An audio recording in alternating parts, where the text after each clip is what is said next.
right, everybody, please take your positions. We are starting to live stream, and we're just going to go through the regular audio checks, okay? So, here we go. All right, everybody. Thank you very much. Perfect. So, welcome to Sapiostream with Sydney Winston.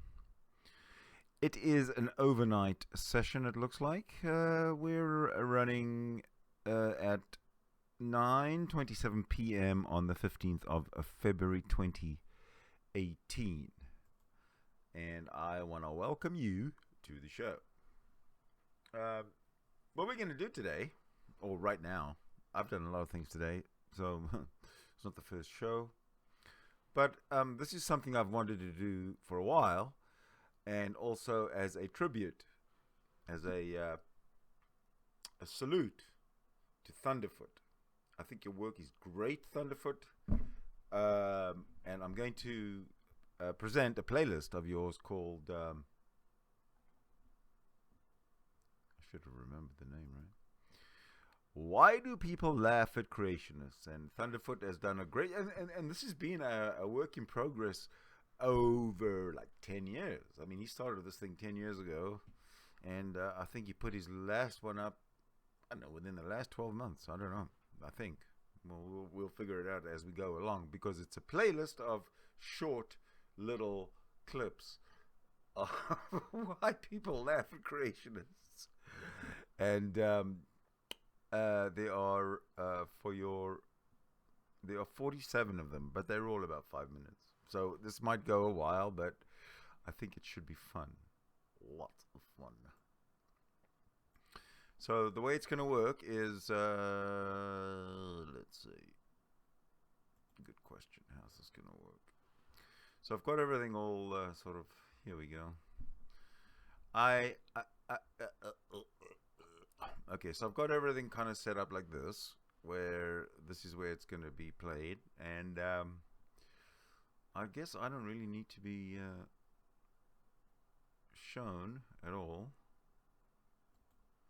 So I'm just going to bye out of here, and we'll just start watching the first one and see how we go.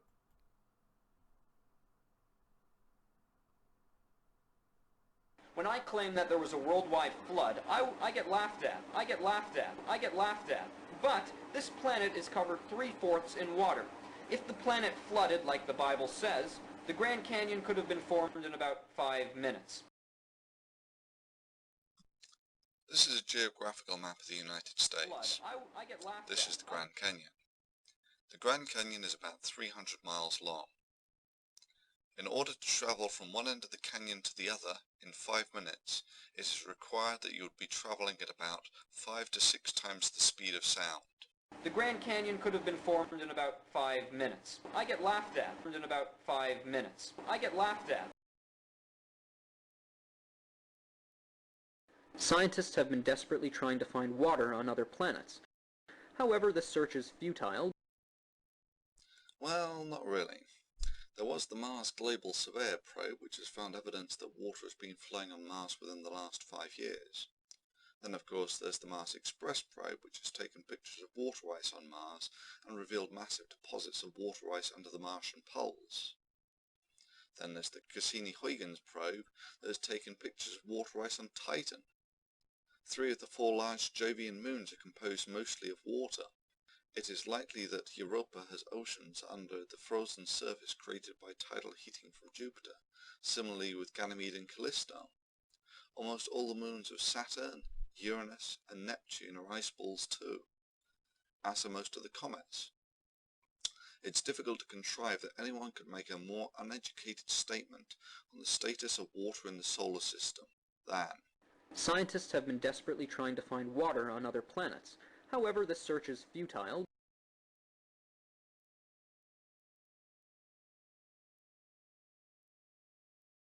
Yet this planet, this amazing planet, just so happens to have, 100% of the water in the whole solar system.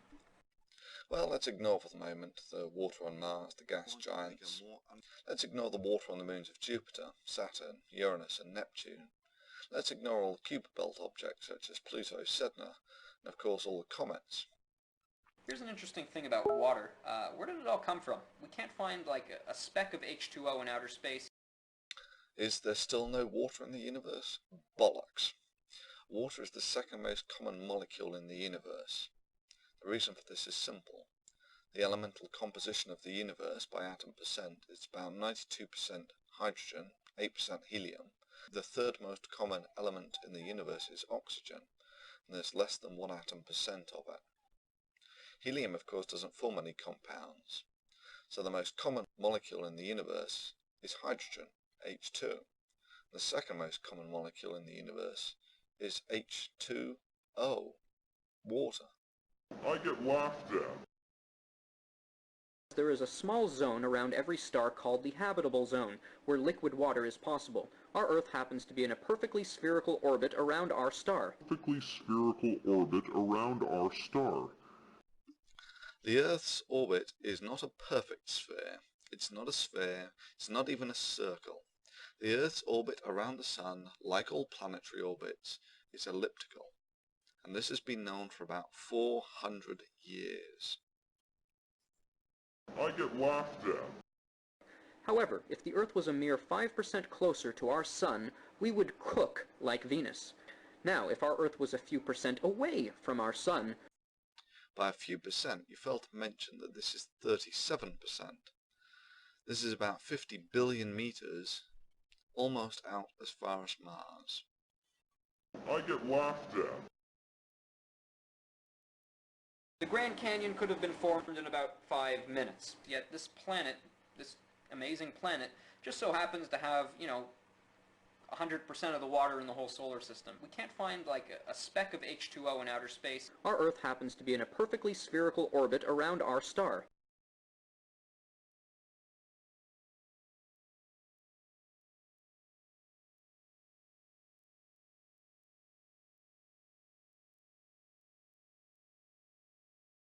Let's talk about chemical evolution.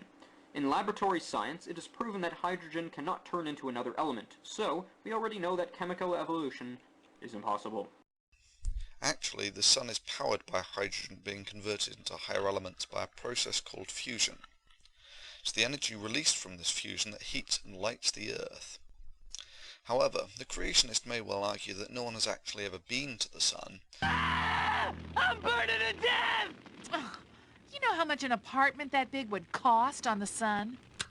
So let's discount the Sun for the moment. Okay. Here on Earth, there are numerous groups working on laser fusion where hydrogen is converted into higher elements. Then of course there's the International Thermonuclear Experimental Reactor, currently being built in France, which is designed to harness the energy released from the fusion of hydrogen into helium. However, even if a creationist were to ignore all of these examples by which hydrogen is converted into higher elements, there are more graphic examples of fusion.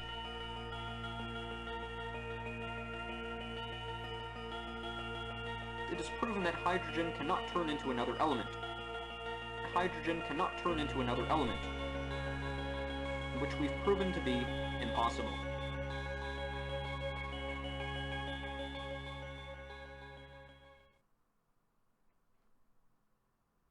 Here's a fun fact.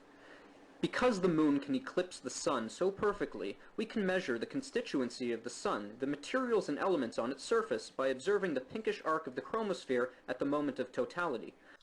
Here's a fun fact. The only reason we cannot observe the elements on the surface of the sun all the time is because we live under an atmosphere. Without this, you could make exactly the same observations you can during an eclipse simply by putting your finger over the body of the sun. Here's a fun fact. If we could actually see in the H-alpha wavelength, we would be able to directly observe the dynamic behavior of the surface of the sun.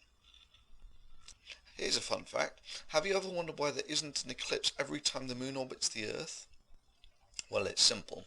The angle between the plane in which the moon orbits the Earth to the plane in which the Earth orbits the sun is about 5 degrees. Practically, this means that a total solar eclipse can only happen at 2 times of the year. In a different geometrical arrangement, such as, say for instance, the moons of Jupiter, an eclipse is observed every time the moon goes around the planet. The moon fits over the sun so perfectly that it makes it possible to observe the surface of the sun. Otherwise, this would be impossible. If the moon was too big or too small, it would be impossible. Because of our vantage point from the Earth, the moon fits perfectly over the sun, the chances of which are 1 in a trillion. What a crock of shit. The distance between the Earth and the Moon varies by about 10%, between about 360 and 410 million meters. This practically means that the angular size of the Moon can vary by about 10%. As a direct result of this, about 60% of non-partial eclipses, the Moon is too small to completely cover the Sun, and an annular eclipse is observed. In the remaining 40%, the Moon is too large, and a total solar eclipse is observed. All that is required to observe the outer layers of the Sun is for the Moon to be angularly bigger than the Sun. Further, it's completely bogus to call this perfect, for the simple reason that the Moon does not have a smooth surface. This causes an effect known as Bailey's beads, where the Sun shines through the valleys of the surface of the Moon. Well, I'm not going to sit here and tell you that I know how the planet was formed, because I don't. The Bible says God made the heavens and the earth in 6 days. Is that the same Bible that allows you to make the statement that the moon fits perfectly over the sun, the chances of which are 1 in a trillion? You see, this is the thing I'm always curious about when creationists assess probabilities. In order to make a statement on the probability of the Moon perfectly covering the Sun, ignoring for the moment the fact that it doesn't, you would need to have a solid understanding of the mechanisms and the dynamics of the formation of the solar system and the planets. And yet... Now, I'm not going to sit here and tell you that I know how the stars or the planet was formed, because I have no idea.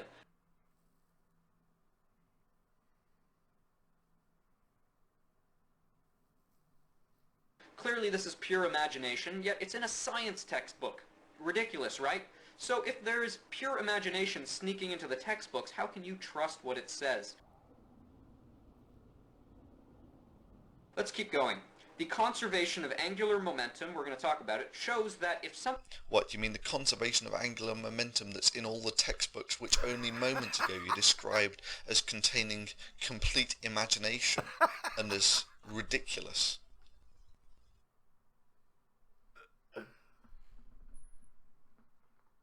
The moon fits over the sun so perfectly that it makes it possible to observe the surface of the sun.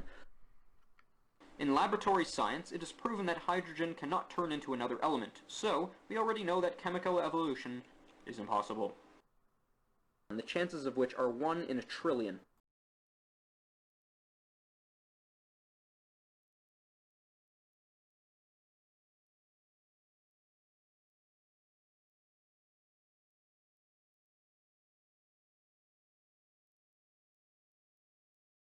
I'm going to give you the order of events that I think happened, and then go back and kind of review each of them just a little bit to try to put it into perspective of what happened to cause the flood.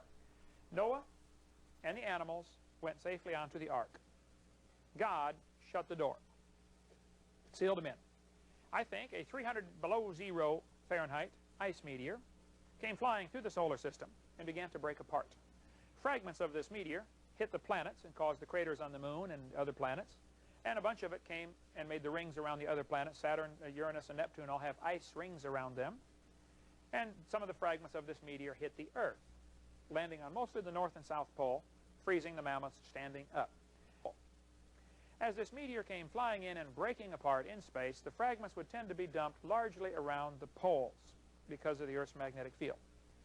So the Earth had these massive cold spots. Massive cold spots, eh? Well, in order to understand why this is bullshit, it's necessary to understand the general orders of magnitude of the solar system. The Earth is a gravitational well.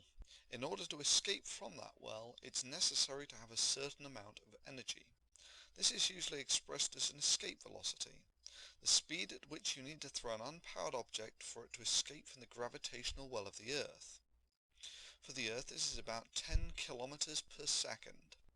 This is also the velocity that an object falling from infinity to the Earth's surface will gain. So if an object falls from infinity to the Earth's surface, it'll hit it at about 10 kilometers per second. However, the Earth is only a bit player in the gravitational profile of the solar system.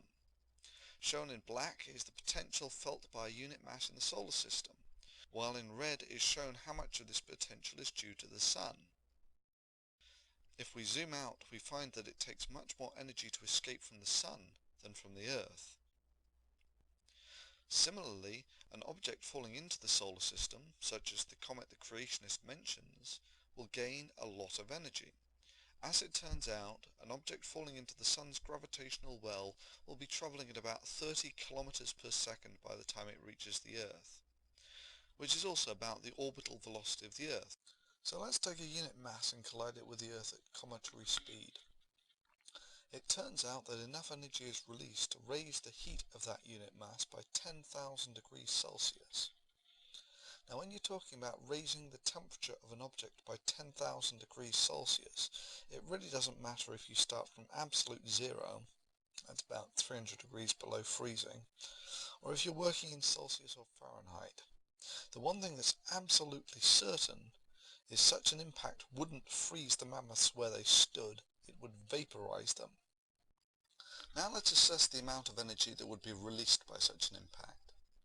This girl sits in a cubic meter. A cubic meter of water weighs about a ton. Recently, the Deep Impact probe dropped an impactor weighing about a third of a ton into the comet. The impactor struck the comet at about 10 kilometers per second and released the equivalent energy of about 4.5 tons of TNT. Now, if a cubic meter of water hits the Earth at cometary speed, 30 kilometers per second, that will release enough energy to raise the temperature of that water to 10,000 degrees Celsius. That's an equivalent release of energy to 100 tons of TNT. To be dumped largely around the poles because of the Earth's magnetic field. So the Earth had these massive cold spots. We've already shown that the massive cold spots would be about 10,000 degrees Celsius. But let's now say the comet size here was a mere 200 by 200 by 200 kilometers, much smaller than that shown in our creationist animation. How much energy would such an impact release? Well, it's difficult to convey such numbers in a meaningful fashion. This is about a 4 megaton thermonuclear device. A 200 by 200 by 200 kilometer ice ball colliding with the Earth at cometary speed would release the equivalent energy of 30 such nuclear devices for each of the 6 billion people who currently live on this planet. It doesn't make any difference if the comet arrives in one piece or as fragments. It will still deliver exactly the same amount of energy. That's 30 4 megaton devices for each of the 6 billion people who currently live on the planet. If Noah really was on that ark, water would have been the least of his problems.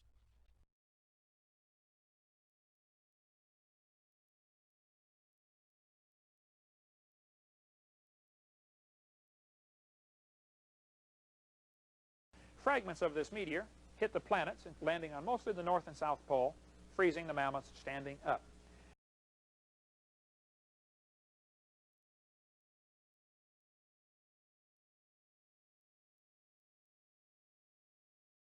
These scoffers are willingly ignorant. That means dumb on purpose. You say, come on, is it possible to cover the Earth with water? Well, theoretically, one drop of world will cover the water. One drop of water will cover the world, if you spread it real thin. This is arguably one of the most stupid statements I've ever heard, and it would be trivial for anyone who has passed even a high school science class to demonstrate this. The minimum amount of water you need to cover the Earth is a monolayer. After this, all you need to know is the surface area of the Earth, which you can get just by typing surface area of the Earth into Google, and the area occupied by a water molecule, which you can estimate just from typing dimensions of a water molecule into Google. After that, it's simply a matter of dividing one by the other. Divide the surface area of the Earth, which is about 5 times 10 to the power of 34 square angstroms, by the surface area of a water molecule, about 10 square angstroms, and you get the number of water molecules required for a monolayer. Avogadro's number and the molecular mass of water later, you find that in order to coat the Earth with a monolayer of water, you need about 150,000 tons of water. That's about a trillionth of the water on the Earth. Now compare this value, 150,000 tons, to Hovind's statement that you only need about 1 drop of water. It's about 20 milligrams to cover the Earth. This means that Hovind was wrong on his calculations by a factor of about 1 trillion. That's a 1 with 12 zeros after it. I don't think I have ever seen anyone get an error of 1 trillion before. That's the same error as stating the distance from the Earth to the Moon, whose actual distance is about 400 million meters, is less than 1 millimeter. It's about the thickness of your big toenail. That's the same error as stating the number of stars in our galaxy, which is about 500 million, is less than 1. That's the same error as stating the age of the universe, which is about 15 billion years, is less than 1 week. That's the same error as stating the tax Hovind owed, which is about $1 million, was about 1/1,000,000th of a cent, which probably goes a long way to explaining why Kent Hovind is currently serving 10 years in jail for tax fraud. The calculation is trivial to do, and I would expect anyone who has even a high school education to be able to perform such a calculation. Yet Mr. Hovind claims to have taught high school science 15 years and to have a PhD. Evidently, Kent Hovind's academic definition of what a PhD is and what teaching science entails are some bizarre usage that neither I nor any other English speaker have come across. You say, come on, is it? Wow, this fucking Kent Hovind is a bit of a piece of work. Hoaxer, scammer deluxe. Thunderfoot's doing a great job. Carry on, Thunderfoot. Is it possible to cover the Earth with water? Well, theoretically, 1 drop of world will cover the water. 1 drop of water will cover the world, if you spread it real thin.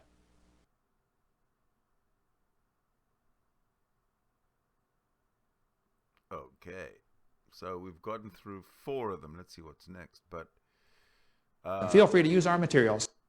Yes, we will do. This is another Hovind carry on. So here we are. Why do people laugh at creationists? You're finding out why. I'm having a great time laughing at creationists myself, while Thunderfoot does the hard work by putting it all together. Thank you, Thunderfoot, again. But yeah, let's carry on. This is fun.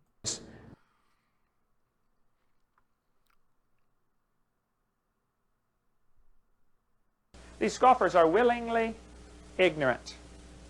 That means dumb on purpose. Mm-hmm. Pre-flood, things were different. I think there was a canopy of water that increased air pressure, which would make animals grow much larger.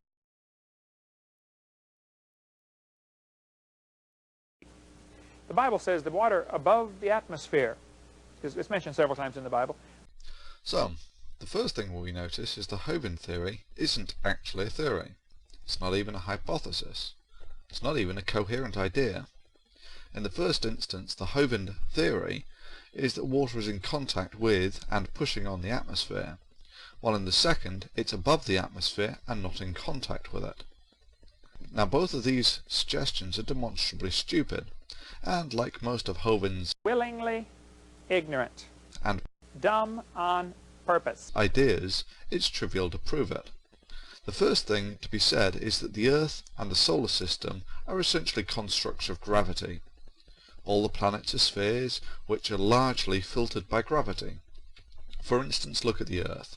The heavy elements, iron, sulfur, on the inside, and as you move to the outside you get to the less dense structures such as silicates, which contain lots of the lighter element, oxygen. Then on the surface you get the really light stuff, water. That's the hydrogen compound of oxygen, and of course the gas atmosphere. The one thing that us surface dwellers figure out pretty quick is that great slabs of water do not float in the air. These are not observed as they are simply not gravitationally viable. Now let's let the creationist destroy his own argument. I don't have a clue what the numbers were, but let's just pick a few for sake of argument. Suppose there was a layer of ice 10 or 20 or 30 inches thick above the atmosphere, and then a layer of air, 10 or 15 miles of air to breathe, and then a layer of rocks and dirt to stand on, the crust of the earth, maybe 10 miles. Now I'm going to suspend my knowledge of the functioning of the universe for a second and accept that a magical ice shield was poofed into existence on top of the atmosphere. Firstly, it should be recognized that the Hovland ice shield wouldn't survive the first day simply as barometric pressure changes, which take place over hundreds of miles, would fracture the Hovland ice shield, which is only about 3 feet thick, due to stress. This would call it to fall to Earth, killing almost everything on the surface of the planet. Secondly, of course, it doesn't matter whether you're in orbit at the equator or on the surface of the equator. You will receive the same energy per unit area. Put simply, ice would survive above the atmosphere at the equator for about as long as it would survive in the desert. Now the sun supplies enough energy to melt about half a meter of ice per day at the equator. Hovland's ice shield would have melted and fallen to Earth within the first day. Clearly this is inconsistent with Hovland's statement that the ice shield was there for over 2,000 years. So, do you want a second go, Mr. Hovland? Now, if the Bible is right, and the earth had a canopy of water overhead, like the Bible I think clearly teaches in 2 Peter 3 and in Genesis 1, 6, and 7, this canopy of water would filter out quite a bit of radiation. Okay, now this picture has serious problems with it. It is first necessary to explain the orders of magnitude of the Earth. There is about 6,000 kilometers of planet, followed by about 5 kilometers of water, that's about the size of the arrowhead, followed by about 100 kilometers of atmosphere, that's about the thickness of the red line. On this scale, Hovland's ice shield is about 800 kilometers thick and is at an orbit of about 1,000 kilometers. Now these numbers are congruent with the expected melting rates of such a canopy. If we assume half a meter melts per day, then for an ice canopy to survive 2,000 years, it would need to be about 1,000 kilometers thick. Now, as Hovland states, this canopy of water would filter out quite a bit of radiation. Yep, that amount of ice would filter out a lot of radiation. In fact, it would filter out all of it. Ice is about the same optical density as water. After the first 1,000 meters, you reach a point called the midnight zone, where no light penetrates. So not only would this ice shield block out all light from the surface of the Earth, it wouldn't affect the atmospheric pressure at all, simply because it's not in contact with the atmosphere. Now comes the second problem. Is such an ice shield even consistent with the laws of physics? Now this must be ice, simply as if it were not ice and were liquid water in orbit, the frictional heating of water travelling at orbital velocities, that's about 5 kilometers per second, on different orbital paths, or great circles of course, would simply heat the water to incandescence and cause it to fall to Earth, sterilizing every living thing on Earth within hours. However, if we assume that it were physically viable for such a structure to exist, what would happen if it were to fall to Earth? Firstly, of course, there's the heating aspect. Objects falling about 1,000 kilometers will heat up between 1 and 5,000 degrees upon hitting the ground. Clearly, the mere collapse of the canopy would sterilize every living thing on the planet. Secondly, an ice canopy of the thickness suggested by Hovland would not merely coat the Earth, it would drown it. Currently, the tallest mountains on Earth are about 10 kilometers. If Hovland's ice shield did melt and fall to Earth, we would never see the land again.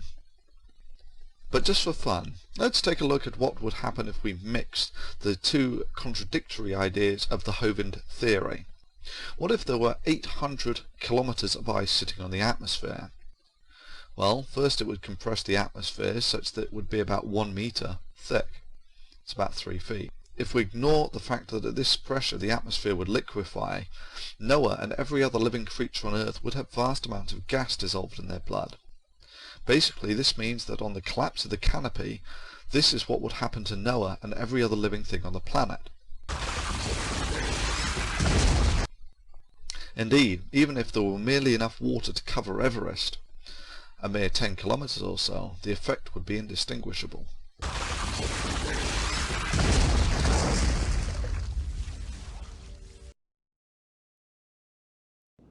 Pre-flood, things were different. I think there was a canopy of water that increased air pressure, which would make animals grow much larger. The Bible says the water above the atmosphere It's mentioned several times in the Bible. Now, if the Bible is right, and the earth had a canopy of water overhead, like the Bible, I think, clearly teaches in 2 Peter 3 and in Genesis 1, 6, and 7, this canopy of water would filter out quite a bit of radiation.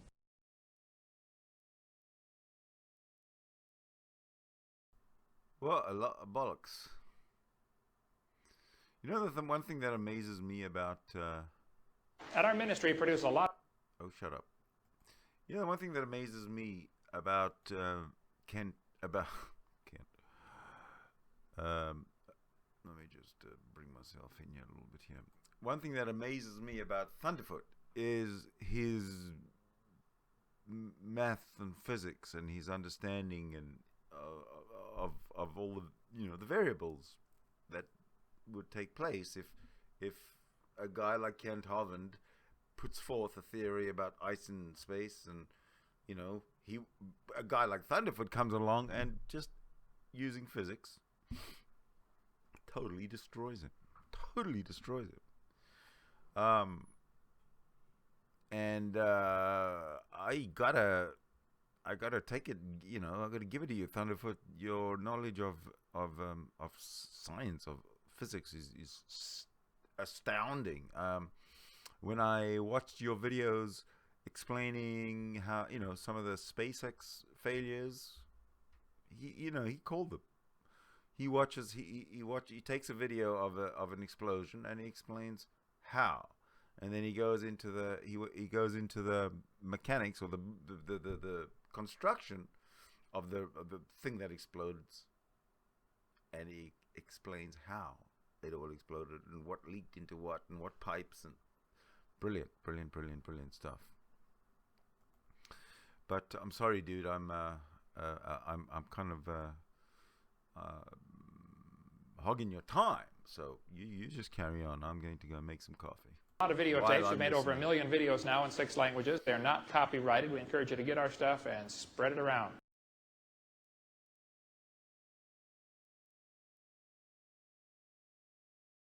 Many folks don't realize, though, we're getting X-rayed by the sun right now. The sun's X-rays are coming right through that roof, right through your body, and blowing you full of holes inside the building. Except on cloudy days, because water stops X-rays. No. Actually, clouds are about as effective as stopping X-rays as tissue paper is at stopping artillery shells. The young earth creationist displaying the jaw-dropping stupidity and world-class ignorance is the convicted fraudster Kent Hovland. This man claims to have taught high school science for 15 years and to have a PhD, simply have no credibility given his utter lack of knowledge of even the most rudimentary scientific principles. Except on cloudy days, because water stops X-rays. X-ray absorption takes place in the electrons of the atoms. To a reasonable approximation, all atoms are about the same size, so an atom's ability to absorb X-rays essentially scales with the number of electrons, or atomic number, of that nucleus. Light elements such as hydrogen and oxygen, the elemental components of water, are lousy at absorbing X-rays compared to the heavy nuclei such as lead, gold, mercury, etc. The second factor that needs to be considered is the number of nuclei in the X-ray's path. Solids and liquids typically have number densities, that's the number of nuclei per unit volume, about 1,000 times higher than those of gases. This is why when dealing with X-rays, shielding usually comes in the form of solid lead bricks, because they have a high number density of a high Z nuclei. No sane man would trust to the low Z nuclei of water and the low number density of a water aerosol for X-ray shielding. But let us just look how stupid Hovland's suggestion is that you get a reduced X-ray exposure on cloudy days. Atmospheric pressure corresponds to about 1 meter of mercury, or 10 meters of water. To a first degree approximation, both of these provide approximately the same degree of X-ray shielding. Now a thundercloud can hold up to about 4 inches, that's about 10 centimeters of water. This means that when standing under the biggest rain cloud, you have about a 10.1 meter equivalent of water shielding, compared to about 10 meters on a sunny day. Your cosmic radiation dose is reduced by about 1%. Hovland's ignorance can be further highlighted by putting this in the context of the background radiation we're exposed to every day of our lives. Cosmic radiation, most of which comes from the sun, supplies about 10% of the background radiation. This means that your exposure to the background radiation is reduced by about 1 part in 1,000 when you are under a large rain cloud. And your skin feels the full force of those X-rays. You're getting blasted with millions of holes all day long, every day of your life. Your body has to fix the damage. No big deal. You do it all the time. You don't even think about it. But after 50 or 60 or 70 years, everybody around you starts to notice you are losing the battle for damage control. Your skin begins to wrinkle up. Oh, you have got to be kidding me. Creationists think that aging is caused by X-ray damage. Even if we hadn't known the cause of aging for over 30 years, it must be clear to even the most menial of intelligence that this statement is bullshit. For instance, the giant tortoise is exposed to the same background radiation we are, yet they can live for more than 200 years. And aren't the trees under the same X-rays as well? Yet the bristlecone pine can live up to about 5,000 years. And under the waves, some of the shellfish can live up to about 400 years, while the pygmy goby has an average lifespan of a mere 2 months. The source of aging has been known for at least 3 decades and is related to the telomere, a DNA sequence at the end of the chromosomes that shortens each time the cell reproduces. This is, for want of a better word, the clock of aging. Aging has essentially nothing to do with X-ray exposure.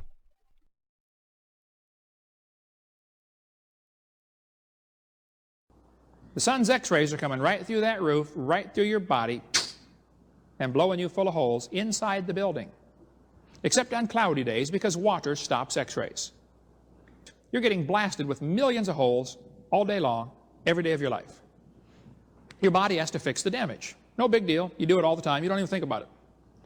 But after 50 or 60 or 70 years, everybody around you starts to notice you are losing the battle for damage control.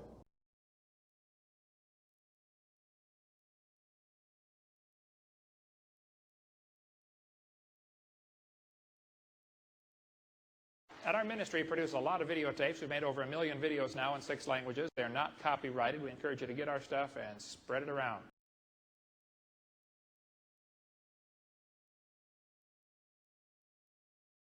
See, evolution says we started off tiny and we're getting bigger and better and stronger and smarter. Ugh, another creationist who doesn't understand that evolution doesn't make you better by the criterion you judge to be good, whether that be size, strength, intelligence, etc., but simply allows organisms to become better suited to their environment. This frequently involves communal activity. See, evolution says we started off tiny and we're getting bigger and better and stronger and smarter. I think the Bible indicates we started off bigger and we're getting smaller and weaker and dumber. Oh dear. Actually, the thing that has most revolutionized civilization is knowledge. Since the birth of modern science, the effect on society can be most dramatically seen in the average lifespan. Now, it's true in the last 100 years there's been an increase of about 6 inches in average height, only in industrialized countries. And that's because of increased nutrition, food supply, better sanitation. Are you familiar with the old robot saying, does not compute? So he says that we are getting weaker and dumber, as the Bible says, and yet we have discovered inventions such as sanitation and modern farming which were evidently beyond the ability of our stronger and smarter biblical forefathers. The following 3 clips are all taken from the same creationist video. I think things were a little bigger before the flood. Much bigger, actually.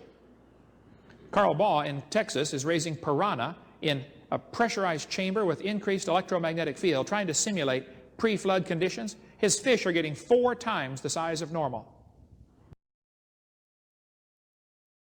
You can buy these at the pet store today. It's called a Jackson chameleon. Got 3 horns on his face. I bet something similar to that, if you let it live 900 years, it'd get to be a triceratops.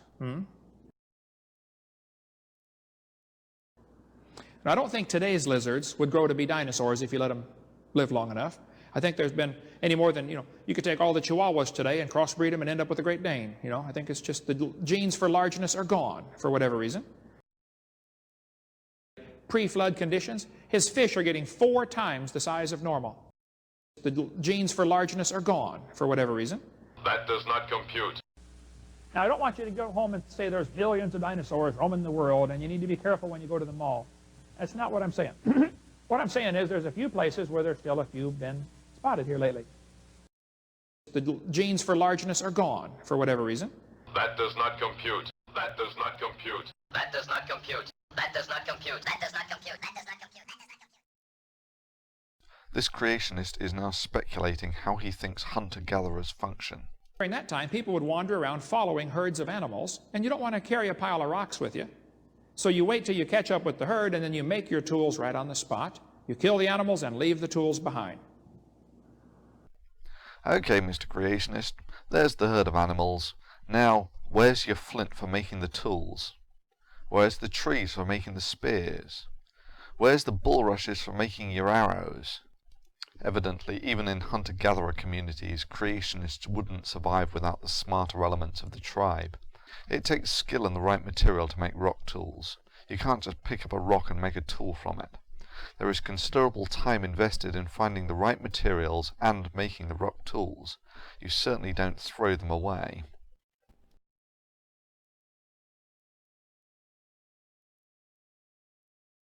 So you wait till you catch up with the herd, and then you make your tools right on the spot.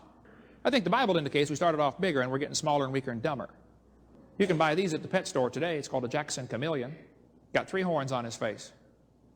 I bet something similar to that, if you let it live 900 years, it'd get to be a triceratops.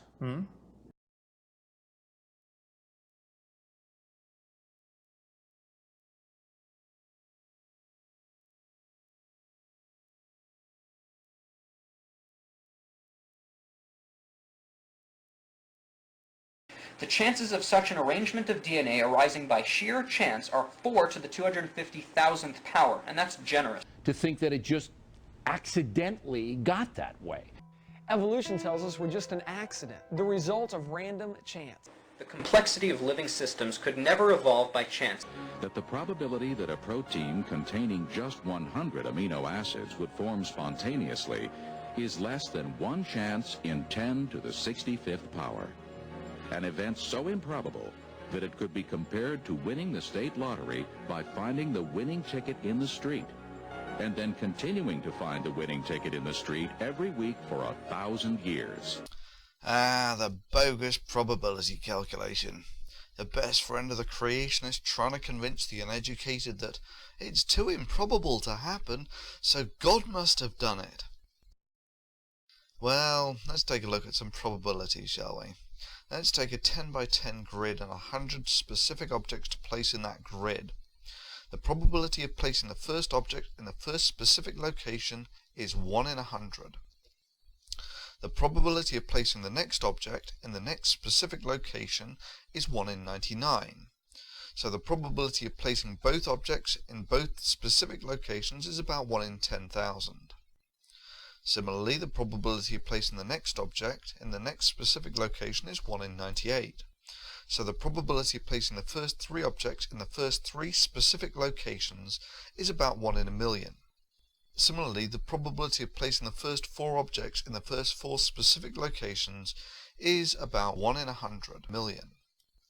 The probability of placing all the balls in all the correct specific locations is about 1 in 10 to the power of 157.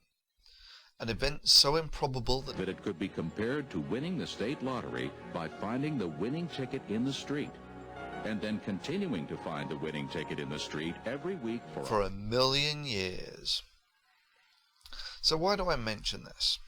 Well, let's take a look at a random pebble. It contains about 1 billion atoms, each in a specific location.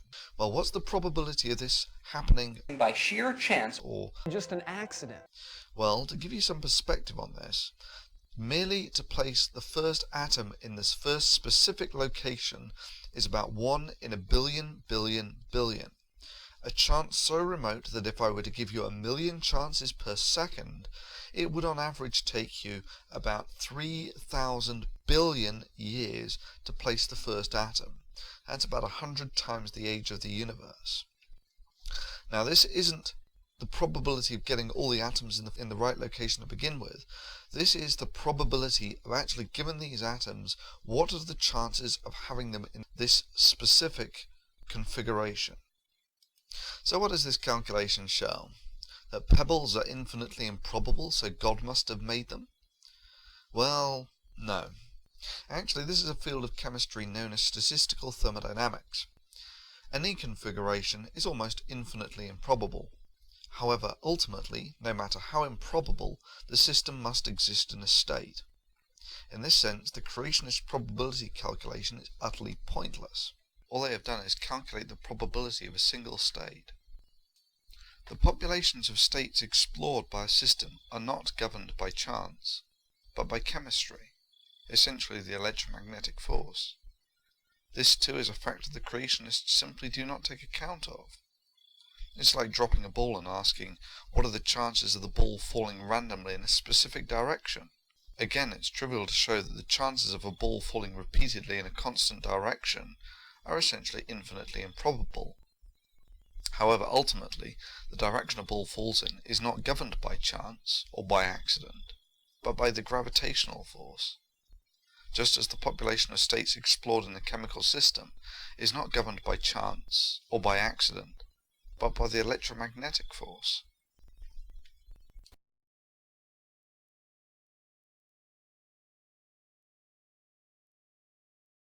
The result of random chance. Systems could never evolve by chance. To think that it just accidentally got that way.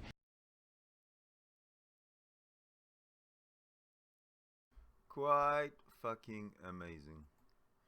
I think it's how many movies we got? We got through 8 of 47. We're hanging in there. I'm just watching this with a mouth agape. This is the kind of stuff that we should be focusing more on, and I will be focusing more on. In fact, once we get through this series, I plan on tackling the insanity, the stupidity, the irrationality, the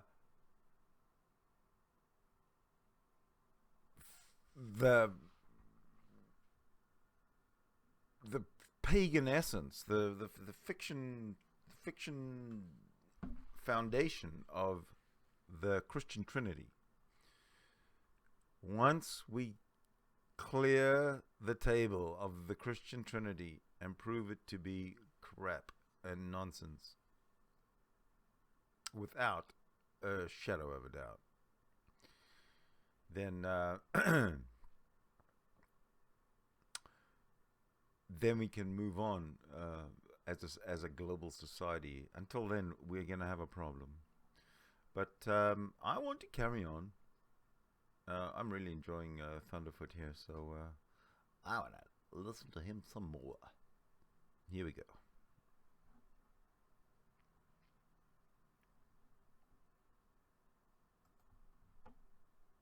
Listen to what two of the greatest scientific minds in history said about the design and creation. Sir Isaac Newton.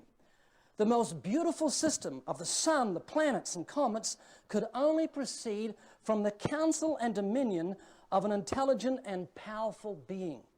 Albert Einstein. He said, in the view of such harmony in the cosmos, which I, with my limited human mind, am able to recognize, there are yet people who say there's no God.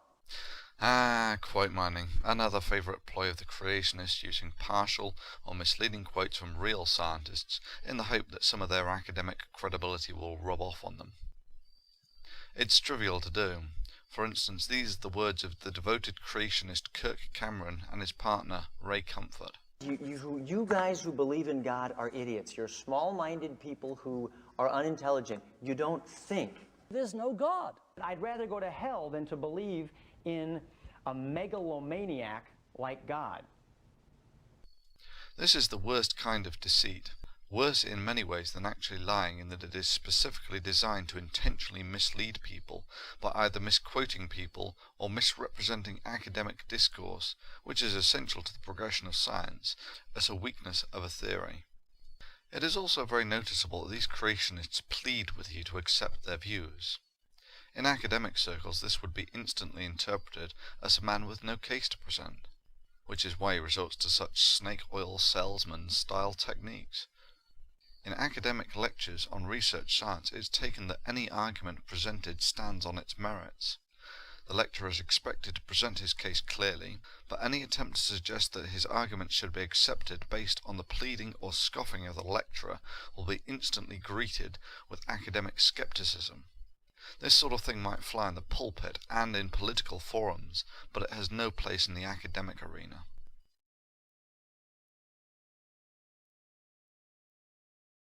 You know, if the Coca-Cola can was made, there must be a maker. When I look at a painting, how can I know there was a painter? Well, the painting is absolute 100% scientific proof there was a painter. Well, the building is absolute 100% scientific proof there was a builder. Yeah, tell it, brother. Just like rocks are 100% absolute proof of a rock-making god. Just like sunsets is 100% absolute scientific proof of a sunset-making factory. Yeah, just like a nearly perfectly spherical Mars is 100% absolute proof that there is a Mars maker. Oh yeah, that's right, I remember now. The reason we don't think that sunsets are made by a sunset-making god is because we understand the origin of sunsets. We can still say that God did it, it's just that that doesn't advance our understanding of the world any, and it's a path that leads to an intellectual dead end. If it's designed, there must be a designer. This statement is of course tautological, but the question is, how can you recognize design? For instance, crystals are among the most ordered objects in the universe, yet we do not instantly reach for a crystal-making god to try and explain the existence of these highly ordered structures. Again, the reason that we do not reach for a god to explain these structures is because we have a perfectly satisfactory naturalistic explanation of the origin of crystals. There is nothing wrong with a tautological statement that designed objects are designed. There is nothing wrong with a statement that paintings, etc., are designed, simply as they have no plausible naturalistic explanation for their origin. However, there is a naturalistic explanation for life. It's called evolution. And before the creationists start coming out with their unfounded tosh about how it's never been observed and so on, it's more than observed. The principle of evolution is used by the likes of engineers to design aerodynamic bodies. A sort of design without a designer. Indeed, even I myself have written such pieces of code. All you need is reproduction with variation and environmental attrition, and evolution intrinsically follows. This is not just some animation, but the front end of an evolutionary algorithm, where the bugs are actually evolving to the environment. But let's just highlight the logical flaws of this typical creation argument that designed objects such as paintings, buildings, etc. require a designer. Life looks designed, so it must have a designer. Let me parody this creationist logic. Let me take a load of pebbles and see if any of them perfectly fit a shot glass. The answer is no. Indeed, I could keep on trying to get pebbles to fit this shot glass in perpetuity and never find one that fits it perfectly. Indeed, I could happily conclude that the only way for a pebble to fit the shot glass perfectly is if it were designed to fit the shot glass.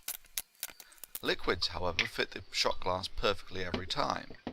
So, by the creationist logic, the liquid must be designed to fit the glass. Now, the reason this argument is bogus, of course, is simply because the two objects being compared have different critical properties. In my case, I am comparing deformable matter such as liquids to solids, and drawing the bogus conclusion that liquids must be designed to fit the glass.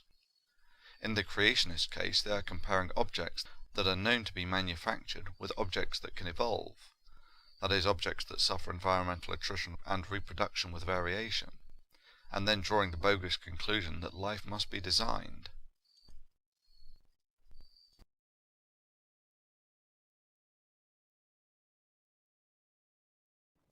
When I look at this building, how do I know there was a builder? You can't see him, hear him, touch him, taste him, or smell him. I mean, what evidence is there was a builder?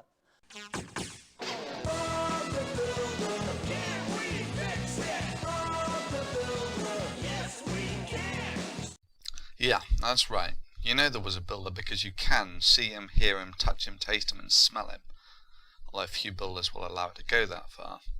But even if you couldn't see him, hear him, touch him, taste him, or smell him, you can watch builders building buildings all the time. And even if you couldn't do that, you could go down to the planning department and get the blueprints for the building, and get the date the building was erected on and how it was made.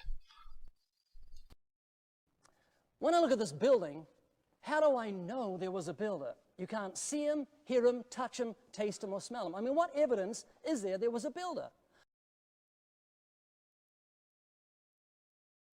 What evidence is there that there was a builder?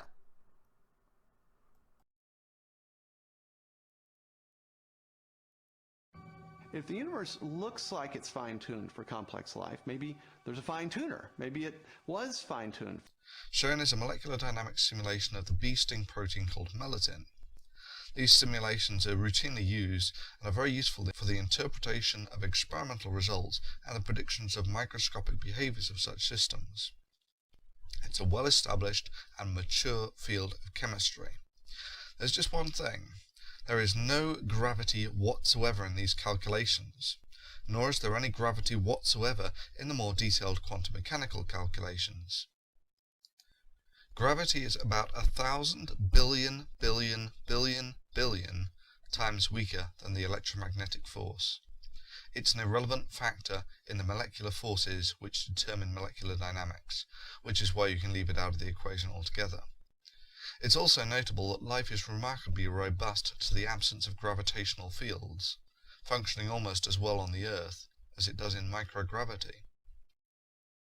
Put simply, there is no reason whatsoever why you couldn't get life functioning perfectly happily in a universe with no gravity. There are just 4 forces that we are aware of. That's gravity, the strong, the weak, and the electromagnetic force.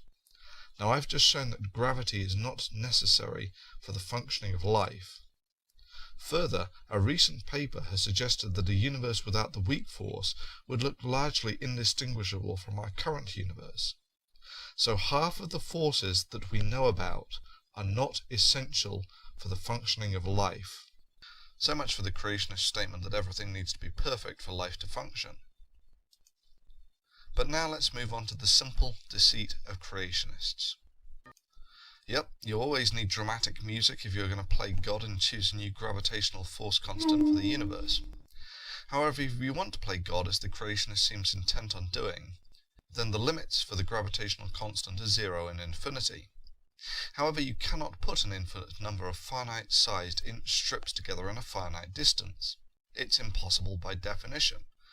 Like, say, for instance, a square with 5 sides.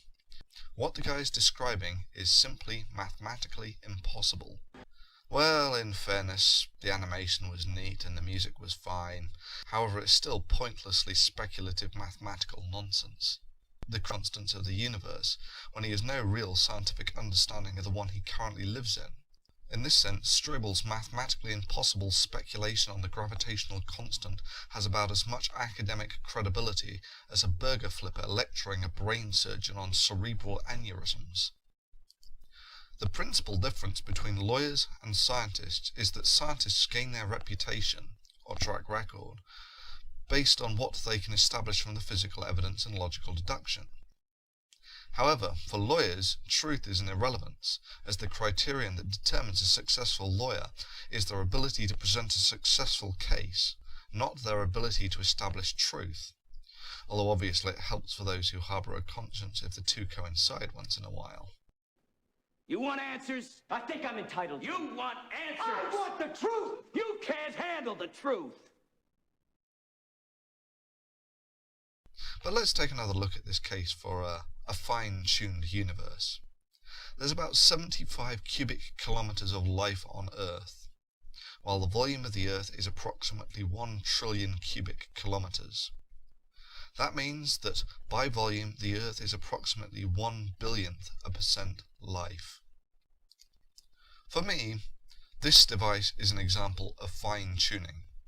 For this object, each of the 1,000 billion atoms are fine-tuned, for the purpose of human transport. Now, if you found a rock of comparable size and found a fleck of iron in it the size of a pinhead, that's approximately the equivalent volume fraction of life on Earth, would you conclude that the rock was fine-tuned for the purpose of being a car? So why would you conclude that the Earth is fine-tuned for the purpose of life? However, it's better than that, as the creationists in this video go on to argue that we are the only life in the Milky Way. Fantastic!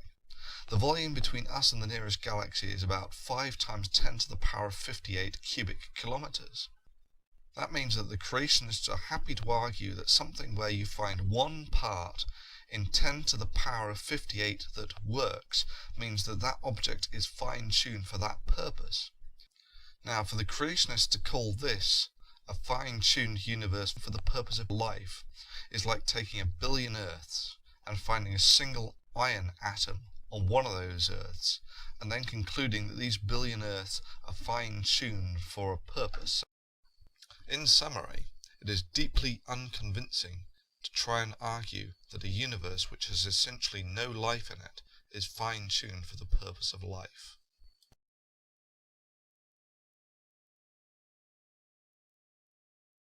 Wipe out one of that actually is a very, very good point.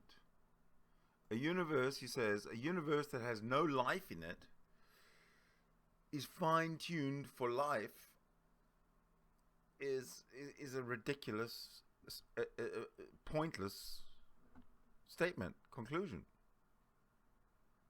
Thunderf00t, I gotta give it to you. You know your shit, man.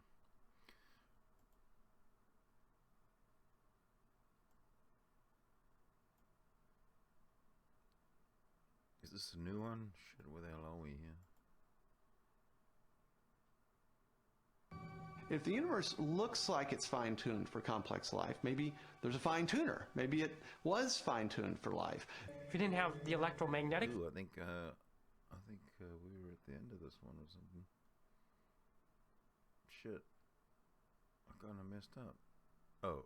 I think we're about here. Sorry about that. It is deeply unconvincing to try and argue that a universe which has essentially no life in it is fine-tuned for the purpose of life. That's what I want to do. Reiterate it. Just wipe out one of those laws. No life. Maybe there's a fine-tuner. Maybe it was fine-tuned for life.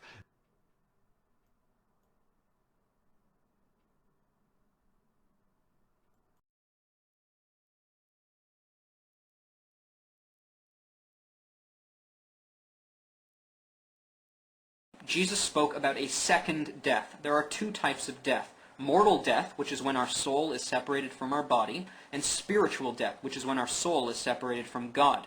Adam and Eve had their souls separated from God the day they ate from the forbidden fruit. That's why God kicked them out of the garden. Now, that is also why we are born spiritually dead in our sins. Whoa, one thing I just got to mention about who we're looking at here. This is Venom00t. Come on, let's give him a better one. There we go. That is Venom. Oops. That is Venom00t. Venom00t. I first started watching his videos a few years ago. I can't remember. He is he claims to be, let me just zoom in here a little bit for you. What Venom00t claims to be is a Messianic Jew. In other words, he's like me, a genetically Ashkenazi, or a genetic Ashkenaz. I'm not quite sure what we call ourselves, but you know, we have a genetic difference to Europeans, Asians, Africans, etc., etc. And what he claims is that he is that, plus he accepts Jesus Christ as his Lord, Savior, Messiah, blah blah blah blah blah. So he's a Messianic Jew, a Jew for Jesus. And there's a history between this guy, Venom00t, and Thunderf00t. And I'm not 100% sure what it is, but if I can sort of, I'll try and put it. I'll try and tell you what I think happened. Venom Fang X was putting out videos. He violated the some term of service in some form or another with regard to Thunderf00t. Thunderf00t had him removed from YouTube for a certain amount of time, and at Thunderf00t's discretion, Venom Fang X was allowed back onto YouTube.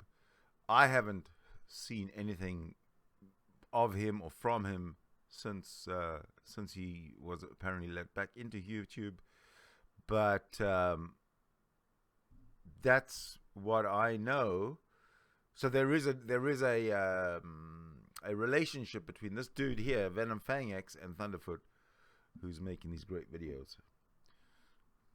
Just saying, I don't know why that's relevant, but it might be. And that's why Jesus said you have to be born again right now by repenting of sin and putting your faith in Jesus Christ. You will then be born again of the Spirit of God and be able to remain with God forever. If you don't do that now, during this life, you will remain separated from God forever. This is great stuff. I could make a career out of this guy. You see how clever this part is? How it doesn't require a shred of proof? And most paranoid delusions are intricate, but this is brilliant. I'm going to make a challenge for you. Do you want to debate with me live? We'll record it, post it on YouTube, make it a big event. We can even have one of those Mortal Kombat screens, you know, me on one side, you on the other. It'll be crazy, right? Let's do it. It'll be fun. Well, it'll be fun for me. But then again, that's because I'm not so stupid as to say that the Grand Canyon was formed at about 5 times the speed of sound. If the planet flooded, like the Bible says, the Grand Canyon could have been formed in about 5 minutes. The Grand Canyon could have been formed in about 5 minutes.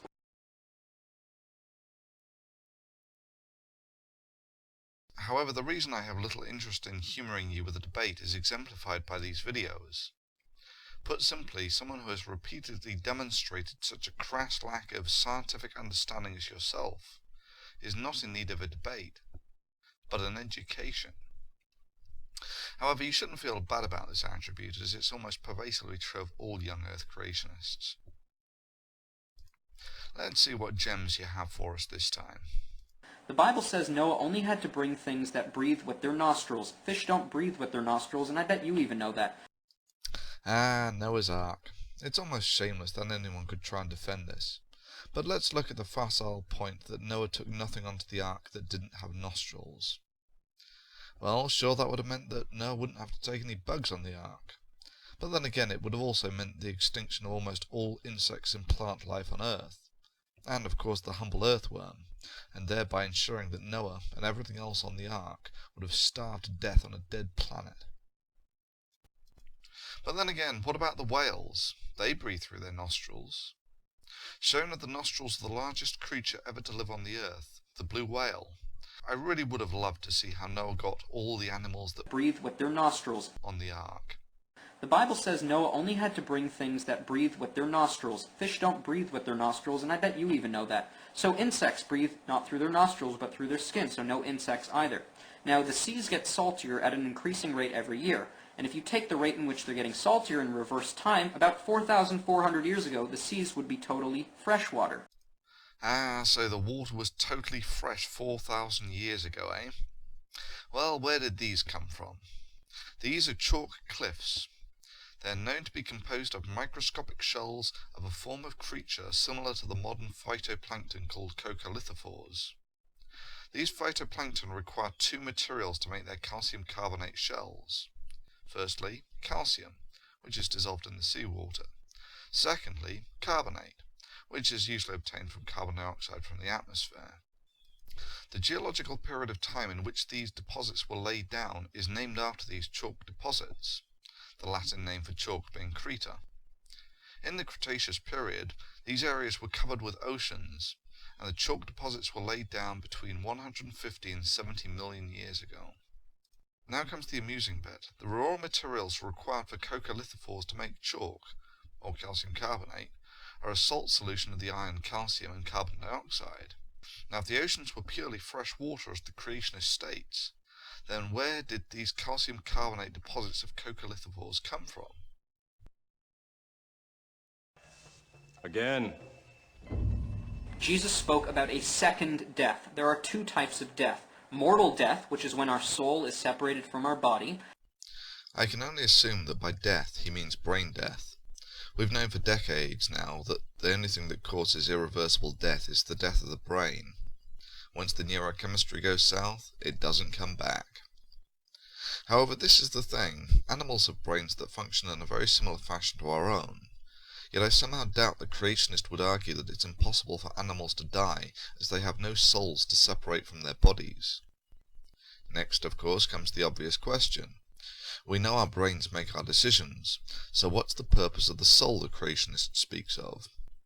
Why do those who claim they have been born again with souls have behavioural characteristics that are indistinguishable, or worse, than those who haven't been born again with a soul, for instance, divorce rates and the such like?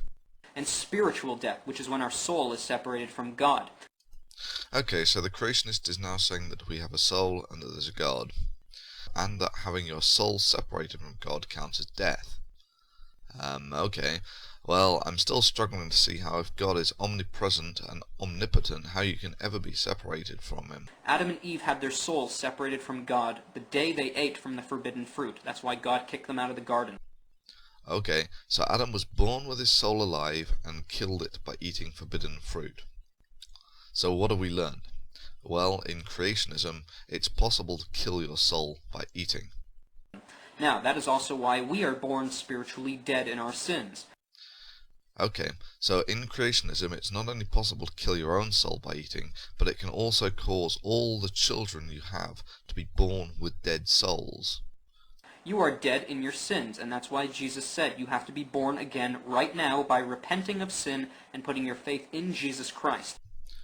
Okay, so when you're born, your soul is automatically tied to your body, but it's dead. Then when you choose for your soul to come alive, how? What makes the choice? The dead soul? The biochemistry of life? Well, let's leave that for a minute and see where this goes. You will then be born again of the Spirit of God and be able to remain with God forever. So your soul is born into a piece of biochemical machinery thanks to your ancestors not being picky enough about their diet. And now, if you manage to get your soul to come alive via some undescribed process, then you get to become a part of God.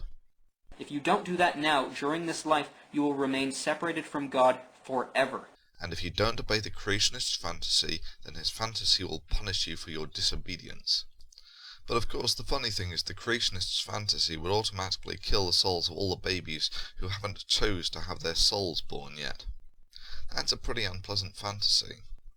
But now let's compare what we know and can prove with the physical evidence to the creationist's fantasy. If you don't do that now, during this life, you will remain separated from God forever. This is great stuff. I could make a career out of this guy. You see how clever this part is? How it doesn't require a shred of proof? And most paranoid delusions are intricate, but this is brilliant. The Bible says Noah only had to bring things that breathed with their nostrils. 4,400 years ago, the seas would be totally freshwater. Unfucking believable what these guys are doing. What these guys are getting away with when they, with what they say. It's just, how do you, I mean, like, what do you do? How are they getting away with it? Like what? Are people like Thunderf00t being suppressed so that the information that they make doesn't get out to enough people? Like, how do these creationists not find out about science, about reality, about the way things really work? I mean, like, I don't get it. Is it just in America? Look, here in Canada, and sorry, there in the third world, they don't have these problems with these mass creationism. It's weird. And if it wasn't so serious, it would be really funny. But you know, it's kind of depressing when you think that all these people, not only are they lying, they have an agenda that's different. You know, they come across as, you know, as speaking the truth, whatever they call it. But what they're doing is, number one, they're lying, and number two, they're profiting, because that's all they know.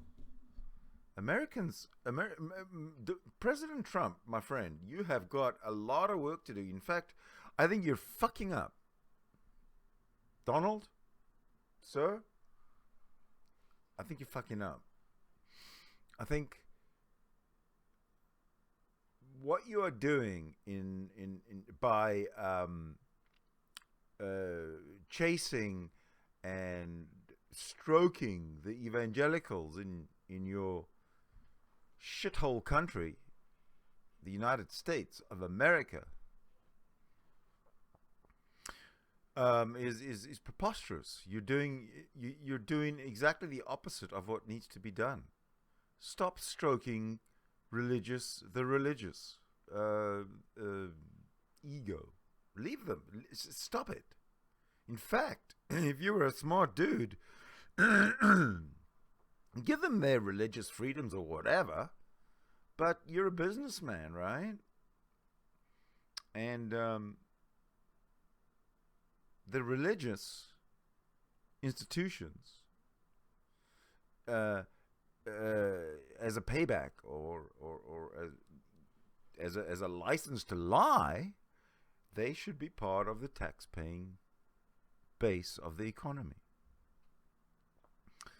But I'm not here to preach about to you, President Trump, about economics. Well, I would love to, especially about fucking evangelicals. What the fuck are you doing courting evangelicals, Trump? You weren't doing that in the campaigns until right at the end when you landed in evangelical country and you needed the votes. Fine, but you know, leave it alone. Right now we're watching Thunderf00t, and we're on number 12 of 47. Here we go. When I started this ministry 14 years ago, I said, Lord, I'm not going to copyright my stuff. My name is Kent Hovind. I taught high school science for 15 years, and now for the last 14 years I've been an evangelist doing seminars on creation, evolution, and dinosaurs. People say, do you really have a PhD? Boy, you'd be amazed how many folks in debates say, oh, you don't have a real PhD. Well, I think you have the right to face your accusers, obviously. If somebody's saying, I don't have a PhD, then I want you to, come face me face to face and let's talk about it, okay? Give me a chance to defend myself. Ironically, when Hovind did face his accusers, they put him in jail for 10 years for being a fraudster. Fortunately for us, Hovind was prolific in producing videos that show exactly how scientifically qualified he is. For example, if you took one chromosome from every individual on the planet, and this chromosome, each chromosome contains the blueprint, the instructions for how to build the entire person. No, it doesn't.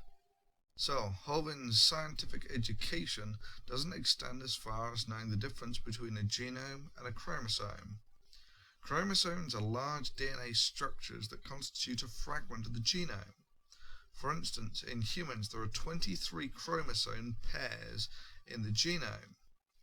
One chromosome does not constitute enough information to create an entire human being. Now, at this point, someone who doesn't know exactly how ignorant Hovind is will be saying, hey, wait, this man claims to have taught high school science for 15 years. Maybe he just misspoke. Unfortunately, Hovind continues. And this chromosome, each chromosome contains the blueprint, the instructions for how to build the entire person. So if you had one chromosome from each person on the planet, theoretically you could make every person again.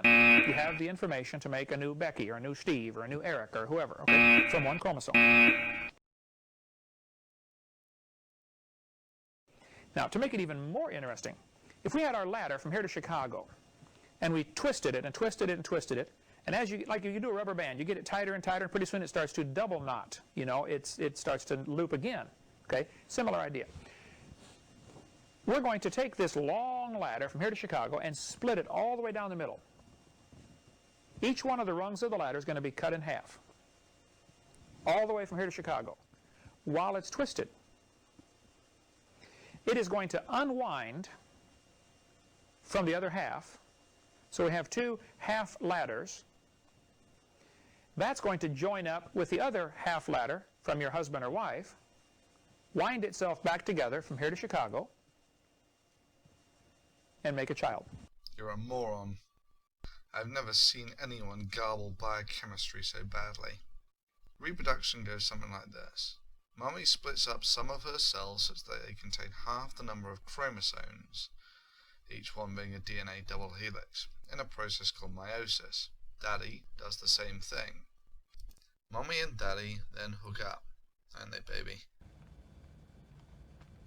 Definitely. And in a desperate attempt to make God cry, fling DNA at each other. The two half cells, or gametes, combine to give a new full cell called a zygote. This is the baby. Note, at no point did you actually split open the individual DNA helixes, as Hovind describes, one from Mommy and one from Daddy, and try and stick them together. Indeed, this is impossible. DNA is complementary. If I take a sequence of Mommy's DNA and try to stick it together with a string from Daddy's DNA, it will never fit. Indeed, Mommy and Daddy can throw DNA at each other in perpetuity to no reproductive effect. DNA never unravels to two single strands as Hovind describes, and even if it did, the only person who holds a complementary strand of DNA would be a clone of yourself. As Hovind's explanation is so mangled and detached from any biological understanding, it is difficult to even see the vague principles which he is attempting to describe. Possibly Hovind is confusing DNA reproduction in cell division, mitosis, and reproduction. But ultimately there is no biological process whatsoever that involves the DNA double helices unraveling completely to two single strands. However, cell reproduction and fertilization are taught in all high school science classes. The cute irony being that Hovind had no problem in teaching 15 years of high school science, when he would have certainly failed the biological class he himself was supposedly teaching. Each half of the rung is a genetic trait. Maybe the dad supplies the half of the rung for blonde hair, and the wife supplies the half of the rung for brown hair. Okay, Hovind doesn't understand the difference between a base pair and a gene either. Base pairs are the complementary aromatic groups in the center of the double helix. Zoom out to the double helix, and a sequence of the DNA helix that is tied to a biological function is called a gene. DNA has 4 base pairs. What they've done is they've taken each of these genes and they get a whole cluster of molecules and call it a base pair, like they give it a letter A. I know all of those words, and what they mean, but what Hovind is saying is complete and utter scientific nonsense. In order to make sense of Hovind's sentence, it is required that you make the assumption that Hovind doesn't understand the difference between atoms, molecules, base pairs, and genes. Add to this Hovind's earlier lack of knowledge of genes, base pairs, chromosomes, and genomes, and one is left with a deep and perplexing question of what exactly did Hovind teach in science class for 15 years. For the record, base pairs are the complementary aromatic groups in the center of the double helix. Zoom out to the double helix, and a sequence of the DNA helix that is tied to a biological activity is called a gene. Now compare this to Hovind's biological understanding. DNA has 4 base pairs. What they've done is they've taken each of these genes and they get a whole cluster of molecules and call it a base pair, like they give it a letter A. Dr. Hovind has his doctorate in education. He's great at explaining scientific principles. He taught science for 15 years and is an expert on this subject. People say, do you really have a PhD? Boy, you'd be amazed how many folks in debates say, oh, you don't have a real PhD.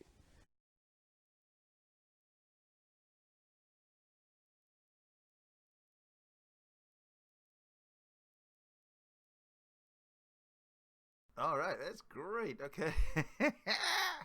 Look, I don't know about you guys, but I want to tell you something. Hold on a second. I am totally enthralled by you, Thunderf00t. And I mean, the fact that you put this together so brilliantly and have made these creationists look so stupid in less than a quarter of your total number of clips.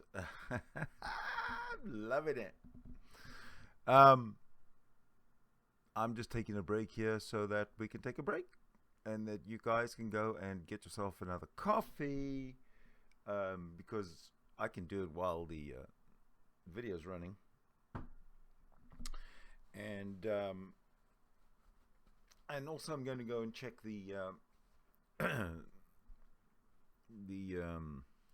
chat, the outside chat, if there's anyone. There's only a couple of people watching right now live, but hopefully we'll get a lot of you catching up later on. There's not much happening in the looks like there were people in the chat room. I obviously ignored them, and they left because they weren't getting their little attention. So sorry, snowflakes. But do understand that not only am I the producer, host, and anchor of this show, I'm also the engineer, scheduler, and all-round mover and shaker of this organization. Having said that, let's move along with with our friend. Some have speculated that an extraterrestrial civilization might have attempted to communicate by transmitting messages in the universal language of mathematics, perhaps through a recognizable pattern, like a series of prime numbers. You're not going to get that by chance. So you need complexity or improbability, lots of prime numbers, and you also need a pattern. And it has to be the right sort of pattern. It's not a pattern that you're imposing. It's a pattern that's there objectively. To date, SETI research has failed to detect any pattern or information that would indicate intelligence in a distant galaxy. But in another universe, much closer to home, scientists have discovered a wealth of information within the nucleus of the living cell. Oh, really? Well, let's apply Dembski's own example of specified complexity to the human genome, shall we? Perhaps through a recognizable pattern, like a series of prime numbers. You're not going to get that by chance. So you need complexity or improbability, lots of prime numbers, and you also need a pattern. And it has to be the right sort of pattern. It's not a pattern that you're imposing. It's a pattern that's there objectively. And the pattern's not there objectively, is it, Dembski? The probability of finding this string of 34 base pairs representing the prime numbers 2, 3, 5, 7 and 11 in a random string of base pairs is about 1 in a billion trillion, which of course is exactly the same probability as finding any random string of 34 base pairs. Given that there are only about 3 billion base pairs in the human genome, it seems sensible to assume that the reason Dembski has never actually looked for his own example of specified complex information in the genome is because he knows he will not find it.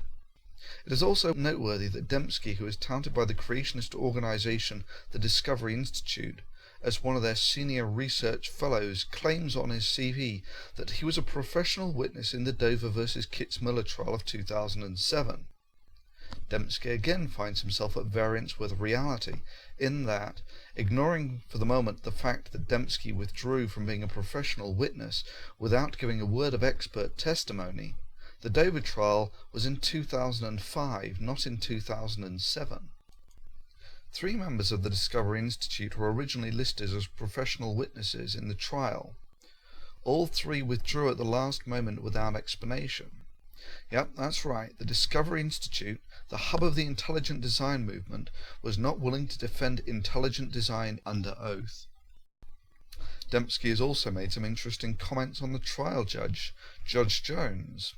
Before the trial, as soon as they found out Judge Jones, he said, Judge Jones is a good old boy brought up through the conservative ranks, a political buddy of Governor Tom Ridge, who is deep in George W. Bush's circle of power, and was appointed by GW himself. Senator Rick Santorum is a Pennsylvanian in the same circles. And last but far from least, George W. Bush himself drove a stake in the ground saying, teach the controversy. Unless Judge Jones wants to cut his career off at the knees, he isn't going to rule against the wishes of his political allies. Bill Dembski himself, actually, before the Dover trial came up, when this was still sort of speculative, made a little bet. I'll wager a bottle of single malt scotch, should it ever go to trial, whether ID may legitimately be taught in public school science curricula, that ID will pass all constitutional hurdles. And how does the Discovery Institute, for which Dembski works, now view Judge Jones? Jones's ruling is poorly argued, and its discussion of intelligent design as science is largely inaccurate. It is in many ways a shame that the Discovery Institute is willing to blame the United States judicial system for their lack of willingness to defend intelligent design in court. But let's get back to the details, Dembski? On a seashore, another improbable pattern etched into the earth illustrates how we detect design. No one would infer that this message was written by the movement of the tides. Instead, because of the characteristics of this pattern, we identify the words as the products of intelligence. That improbable arrangement also conforms to an independently given pattern, namely the shapes of the letters that we recognize from English alphabet and the words that we know from English vocabulary. And so it's the improbability of the arrangement plus the fact that it conforms to an independently given pattern that triggers the awareness of design. Actually, the reason we know that writing in the sand is human is because we've seen people writing in the sand, and also because there's no known natural phenomenon that produces such features. The world is full of complex patterns that are known to be entirely natural. I mean, take for instance the beach itself. It's complex, it's improbable. I mean, what are the chances of finding all those trillions of almost perfectly sized sand grains organizing themselves at a gentle angle between the land and the sea and not getting washed away? Does this mean that beaches require a designer? I mean, if Myers here had his way, the answer would be yes. Take another example, these rings. If you examine these rings in detail, you'll find that they are sorted by stone size and are almost perfectly circular. Well, I'll let you dwell on that for a moment to work out if you agree with Dembski that these specific, complex and improbable patterns are, as Dembski would state, proof that these objects were made by an intelligent designer, or not. You see, a correct version of Dembski's argument would read something like this. If you come across an unknown phenomenon for which there is no current naturalistic explanation, this does not mean that a naturalistic explanation will not be found in the future, nor does it mean that this process or phenomenon is due to an intelligent process or designer. All it means is the explanation for the phenomenon is currently unknown. The unknown is not proof for the existence of God. However, Dembski then goes on to look for complex specified information in DNA, where it is known to have a natural origin. Dembski then ignores everything that is known from biochemistry and biology about DNA, and ignores the prospect that there could be a natural origin for the information in DNA, and simply jumps to the erroneous conclusion that DNA is designed. Now let's apply Dembski's argument to the beach. Dembski looks at the beach and says, if I ignore everything that I know about beach formation and decree that no natural process could have formed the beach, then I can conclude that the beach is designed. And so the whole fallacy of this non-argument is laid bare. Now let's return to our bizarre stone circles, and even more bizarre to see in person. It's actually a product of frost heave and needle ice. Needle ice forms more rapidly in areas without stones, and so tends to push stones outwards. This also has the effect of sorting them by size. Depending on the freeze-thaw cycle, you can get all sorts of funny patterns. Polygons, networks, piles, ridges. You can even get them on other planets. But the one thing you can't conclude, unless of course you're a creationist, is that the only explanation for these objects containing complex specified information is they can only be accounted for by an intelligent agency such as stone-sorting pixies.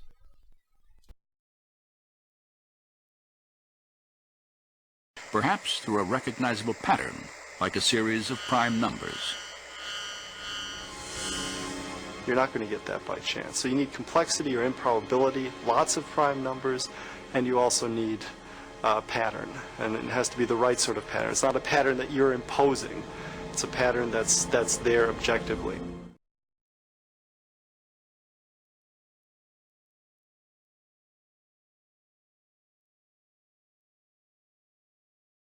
Bill Gates, founder of Microsoft, he said DNA is like a software program, but it's much more complex than anything we've been able to design.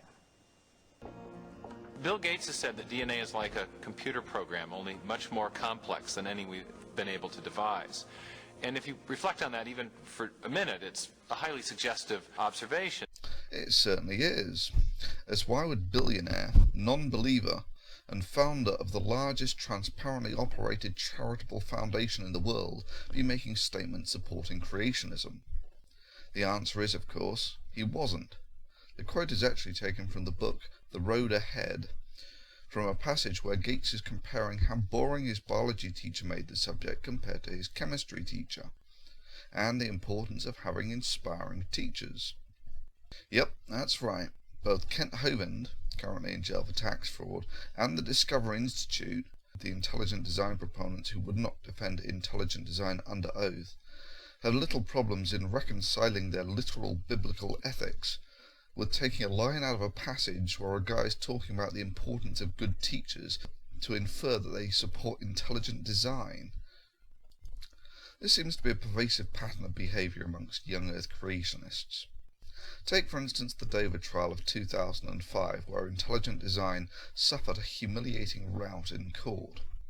Take the devout Christians and young Earth creationists, Bill Buckingham and Alan Bonsell, who were instrumental in getting the Dover School Board to teach intelligent design. A quick summary of their role in the affair. After Bill Buckingham and Alan Bonsell, at the time both school board members, had got the intelligent design proposal through the school committee, 60 creationist textbooks had conveniently showed up at the school, and so the trial lawyers wanted to know the origin of these books. Both Buckingham and Bonsell had sworn in their depositions that they did not know who donated the 60 copies of Pandas to the high school. But by the time Buckingham took the witness stand, a different story emerged. Buckingham had gotten up in front of his church and asked them to donate money to buy these books. And they did. And then he wrote a check out of his own checking account for $850, and he gave it to Alan Bonsell. And Alan Bonsell, for some reason, gave the money to his father, who went and bought the books, and then they showed up. It's a pretty astonishing lie to tell, under oath, no less, during a deposition. Bonsell told the same lie, even though he had given the check to his father to buy the books. During his deposition, he said, I have no idea where the money came from, none whatsoever. You know, they just pleaded ignorance the entire time. In fact, this was during the trial. One of the more entertaining moments of the trial was that when Bonsell was on the witness stand, Judge Jones actually interrupted the cross-examination and took over the questioning himself on this issue and started asking him why didn't, in fact, he said to the attorneys, give me a copy of his deposition. And they brought a copy of Bonsell's deposition up there, and the judge opened it and said, you said this. You said you didn't know. Why didn't you say you got the check from Buckingham and you gave it to your father? It was almost like this weird feeling that, you know, when you've watched a nature show and you know that the gazelle's about to get it from the lion, you know, I remember actually thinking, oh God, Judge Jones is going to kill Alan Bonsell. I can't look.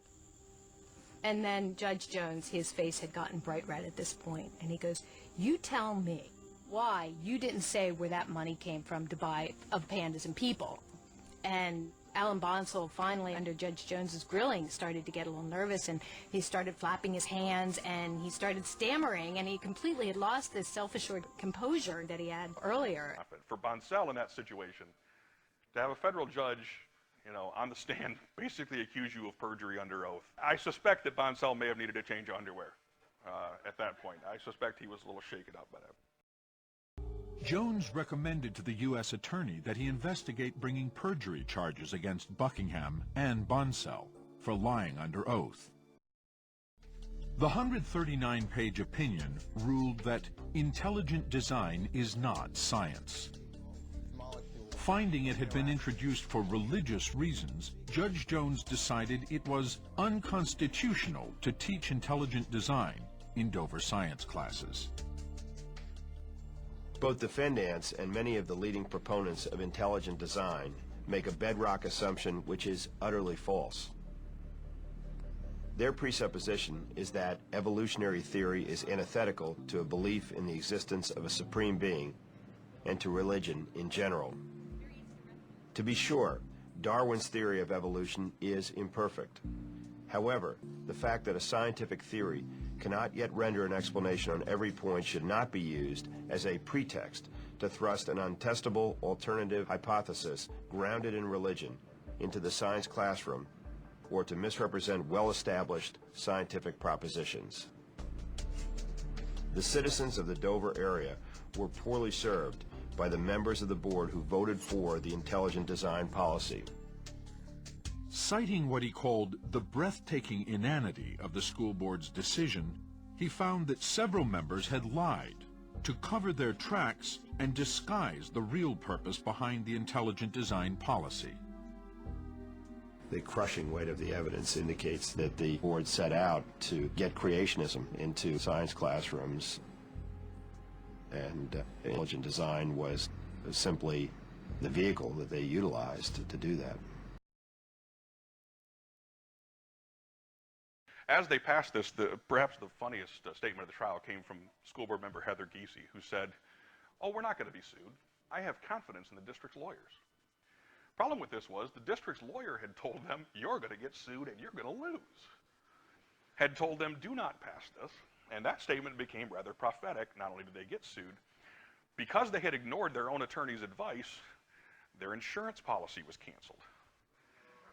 So all of the money that they ended up having to pay out for the plaintiff's fees in this case, they had to pay themselves. Their liability policy wouldn't cover it.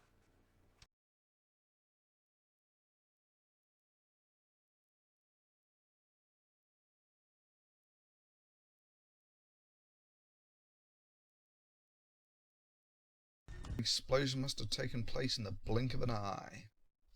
The intelligent design proponent misrepresenting scientific knowledge is fellow of the Discovery Institute Jonathan Wells, and yes, that is the same intelligent design organization that wouldn't defend intelligent design under oath. Wells is also the author of the creationist book Icons of Evolution. There's just one tiny problem.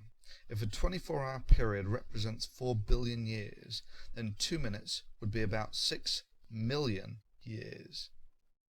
Yeah, that Cambrian explosion took place in the blink of an eye. Just to put 6 million years into perspective, that's the equivalent of about a mere 60 ice ages or so. That's about 1,000 times as old as the young Earth creationists think the universe is. I mean, it's about 6 million years ago when our ancestors were just starting to walk upright. But one thing is true, there was a Cambrian explosion. Darwin was well aware of it. He even openly wrote of it and stated how he considered it the single greatest objection to the theory of evolution. However, Charles Darwin was working 150 years ago, when people didn't even know that matter was made up of atoms. Jonathan Wells is not, and some of the things Wells says here are so jaw-droppingly wrong that they have to go into the same category with Venom Fang X's statements about the Grand Canyon being formed at about 5 times the speed of sound. Most of the major animal forms appear in the form that they currently have in the present. Oh really? Most of the major animal forms appear in the form that they currently have in the present. And this is from a man who has 2 PhDs, one in molecular and cell biology from Berkeley and the other in religious studies from Yale. You see, the snappy answer you will usually get from an evolutionary biologist when asking him what would convince him that evolution is wrong is fossil bunnies in the Cambrian. So, Wells, if in the Cambrian explosion most of the major animal forms appear in the form they currently have in the present, where are the Cambrian fossils of bunnies, whales, banyan trees, chameleons, ants, turkeys, kangaroos, orchids, crocodiles, lions, elephants, bees, humans, spiders, etc., etc., etc.? What the senior fellow of the creationist organisation the Discovery Institute is willfully ignoring is that every single creature from the Cambrian explosion was water-dwelling. The invasion of land happened about 100 million years after the Cambrian explosion. What, you mean like trilobites, Anomalocaris, Hallucigentia, and Haikuella? So why the Cambrian explosion? Firstly, it's necessary to make it clear that we do not have a comprehensive understanding of the origins of life on Earth, but this is far from saying that we don't know anything about it. For instance, the structure of almost all biomolecules, carbon, nitrogen-rich compounds with lots of hydrogen and not much oxygen, simply scream reducing atmosphere to the chemist. The one exception is the sugars, an integral part of both DNA and metabolism, which can be made by the reduction of carbon dioxide releasing oxygen. This is of course a core reaction in photosynthesis today. We have an idea of the oxygen levels on early Earth from iron chemistry. The reduced form of iron is pretty soluble in seawater. However, if you expose it to oxygen, it drops out of solution as essentially rust, leaving large geological banded structures. This happens in the rocks preceding the Cambrian explosion and signifies that the oxygen was becoming abundant in the Earth's atmosphere. So the stage is set. An organism that evolved the ability to utilize oxygen in metabolism would have a significant advantage. Oxygen is like rocket fuel to life. It makes multicellular life an exceptionally evolutionary favored proposition. So what evidence we have suggests that for the first 2.5 billion years of life on Earth is a bunch of chemical reactions and life changing the abundance of molecules on Earth. When the feedstocks are opportune, multicellular life takes off with a vengeance. This is far from Wells's intentionally misleading caricature that the branching tree pattern of Darwin's theory is actually not seen anywhere in the fossil record unless we impose it with our own minds. Not seen anywhere. Not seen anywhere. It's actually not seen anywhere in the fossil record unless we impose it with our own minds.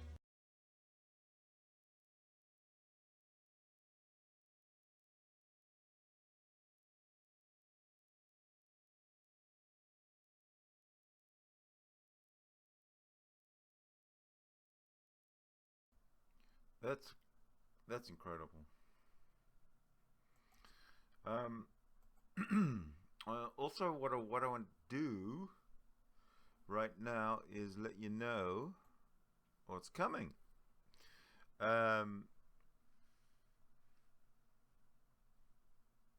Number one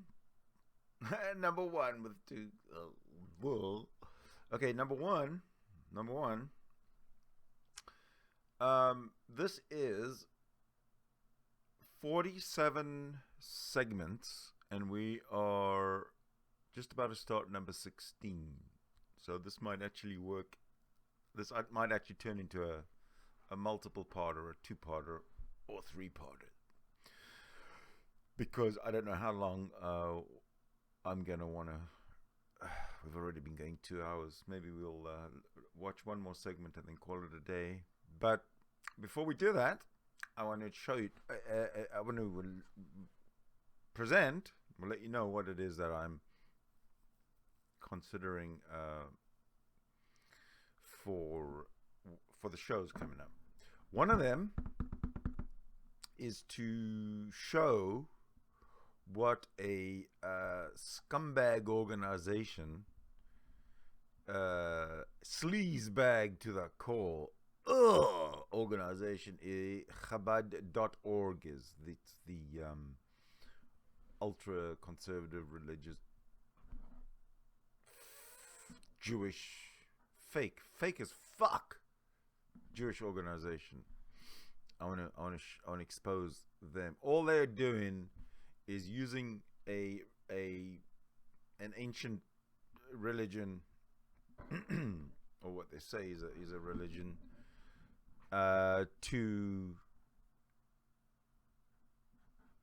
I don't know exactly how they think they're going to accomplish it, but what they do is they bring up all these ancient Jewish traditions and rituals, and then they try and make you feel a little bit guilty, and then they ask for you a little bit of a donation because we want to carry on presenting our point of view, which is bullshit, and I want you to pay for it. Chabad.org. Next. No, not next. No, not next. Coming up soon. I got a show coming up. What else we got? You know about the Christianity is Stupid with the Trinity? That's definitely an ongoing series, I guess. And I also want to present some religious people from the Google community who are full of hatred for atheism and atheists. But atheism, the hatred that you're gonna see. Anyway, that's coming up. So let's carry on with at least one more of these lovely videos from Thunderf00t. If I can find the right little button to press, and all that. Okay, let's rock and roll. 2042 out here. It's all over. It is all over. The atheists have been defeated. These motherfuckers have been caught on their bullshit. If Venom X is the truth, Venom X shut them down. I'm gonna tell you just how, I'm gonna show you and tell you just how pathetic and ignorant and stupid these atheists are. My God, it's beautiful. They're angry. They have so much rage and hate in them. Then I'm going to show you proof for what the Bible says, and then I'm going to show you that the Earth cannot be billions or even millions of years old. Rather, the Earth is only 6,000 years old, around there, like the Bible says. The dating methods that evolutionists rely upon to assign millions and billions of years to rocks are very inconsistent and based on unproven and questionable assumptions. Dating methods that use radioactive decay to determine age assume that the radioactive decay rates have always been constant. Yet, research has shown that decay rates can change according to the chemical environment the material being tested is in. In fact, decay rates have been increased in the laboratory by a factor of 1 billion. What utter crap. So according to Venom00t, all you have to do is take your radioactive waste from your nuclear power stations and subject it to a different chemical environment, and bingo, you have neutralized your radioactive waste. Let's take, for instance, arguably the nastiest radioactive isotopes, such as cesium-137 and strontium-90. They have half-lives of about 100 years, which means they release half of their radioactive nastiness in about 100 years. The nastiness of these isotopes is a combination of, firstly, the fact they release half of their radioactivity in a relatively short period of time, comparable to the human lifespan, and secondly, they are quite readily absorbed by animal life. Stuff with half-lives of billions of years, such as the U-238 found in depleted uranium, is really not that much of a radiation hazard, as it will release almost none of its radioactive nastiness in the human lifespan. Anyway, so Venom00t claims all you have to do is subject the nuclei to a different chemical environment, and bingo, you can accelerate the decay by a factor of 1 billion.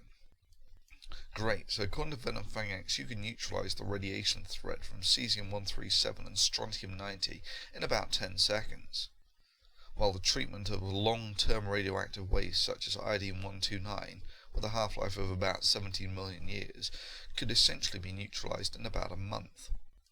Regrettably, Venom Fang X is talking crap, and we have no viable methods for accelerating radioactive decay. Otherwise, I can assure you the radioactive waste industry would be all over it. Dating methods that use radioactive decay to determine age assume that the radioactive decay rates have always been constant. Yet, research has shown that decay rates can change according to the chemical environment the material being tested is in. Okay, in order to understand why this is bullshit, you need to understand the concept of energy. So let's start with the idea of a black body. The spectrum of light emitted by a body will be commensurate with its temperature. For instance, take the Earth, dump it in deep space and look at it.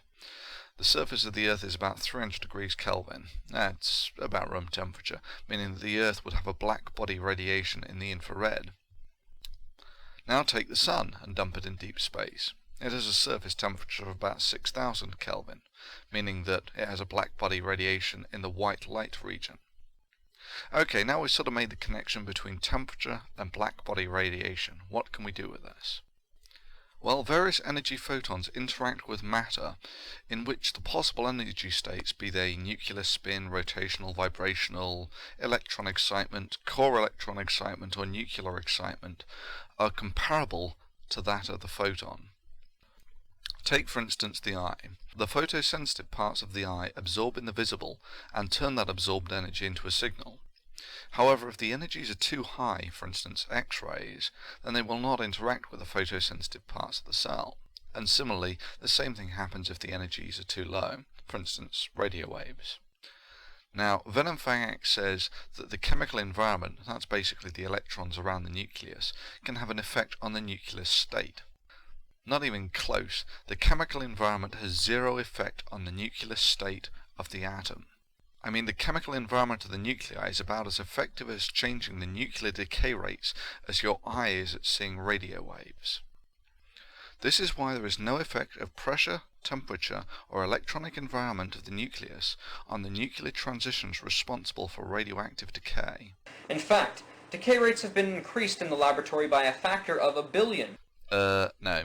The only real control we have over nuclear decay is by firing things into the nucleus, such as protons, neutrons, and the such like, and making either activated or unstable nuclei that decay faster or slower.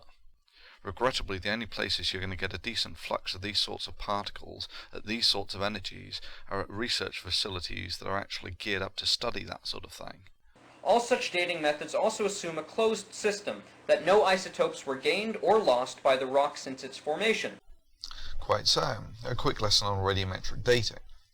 Firstly, you need to know that nuclear decay changes the atomic number of the nucleus and subsequently changes the chemical properties of the atom. Secondly, you need to know that chemicals can spontaneously form structures such as crystals and minerals, etc. So, for instance, radium might be quite good at making a mineral, while radon is notably not. Diffusion of atoms within the rock are essentially non-existent. Once the rock forms, the atoms are essentially locked there in perpetuity. So when a mineral forms, you can start the clock. At some later time, you can look at the mineral, and from the ratio of daughter products and the lack of father products, you can tell when the mineral was formed. This is also the reason why it is arguable that the polonium halos that the creationists say prove the instantaneous formation of the Earth are even caused by polonium. The expected daughter products of the polonium decay, such as lead-206, are curiously all missing. Plus, of course, there are no polonium halos in the Precambrian granite. Indeed, the halos only occur in rock that has been significantly reworked by geological processes. It's common knowledge that hydrothermal waters at temperatures of only a few hundred degrees centigrade can create an open system where chemicals can move easily from one rock system to another. In fact, this process is one of the excuses used by evolutionists to reject dates that don't fit with their expectations. Professional stupidity. Yeah, that's right, volcanism is a good place to get mineral formation because hot pressurized water is good at dissolving stuff. This is why many of the minerals that form spontaneously on Earth do so in geologically active areas. But the answer is simple. You don't use radiometric dating on open systems, or if you do, you make sure that it's clear what you have done. Venom Fang X's statement that this somehow invalidates the method of radiometric dating is as stupid as saying, evolutionists think that watches can be used to keep time. However, if a watch has a flat battery, then it keeps bad time. So the evolutionist claim that watches can be used to keep time has been disproven. What's not commonly known is that the majority of dates are not even consistent for the same rock. Furthermore, 20th century lava flows often register dates in the millions and billions of years. So Venom Fang X somehow thinks the mere existence of a composite material disproves all dating methods. Yeah, that's right. If you have a composite material, you expect the different parts of the same material to have different ages. This is like looking at someone's wallet and finding out the person's 35, but the receipt tells you his jeans are only 2 weeks old, hence invalidating the method of looking at someone's ID as a method of assessing age. Geochemists are not stupid. They understand composite materials, how they form and how to treat them for dating purposes. All age dating methods rely upon unproven assumptions. Yeah, just like to reach the conclusion that you watched this video, you had to make the unproven assumption that photons travel in a straight line over time in a reproducible fashion, and that these photons that you received can somehow be used to construct a realistic model of what actually happened in reality. Yeah, crazy unproved assumptions that prove nothing. It's all over. It is all over. The atheists have been defeated. Decay rates have been increased in the laboratory by a factor of 1 billion. Infinite X is the truth. Infinite X is the truth. Infinite X is the truth.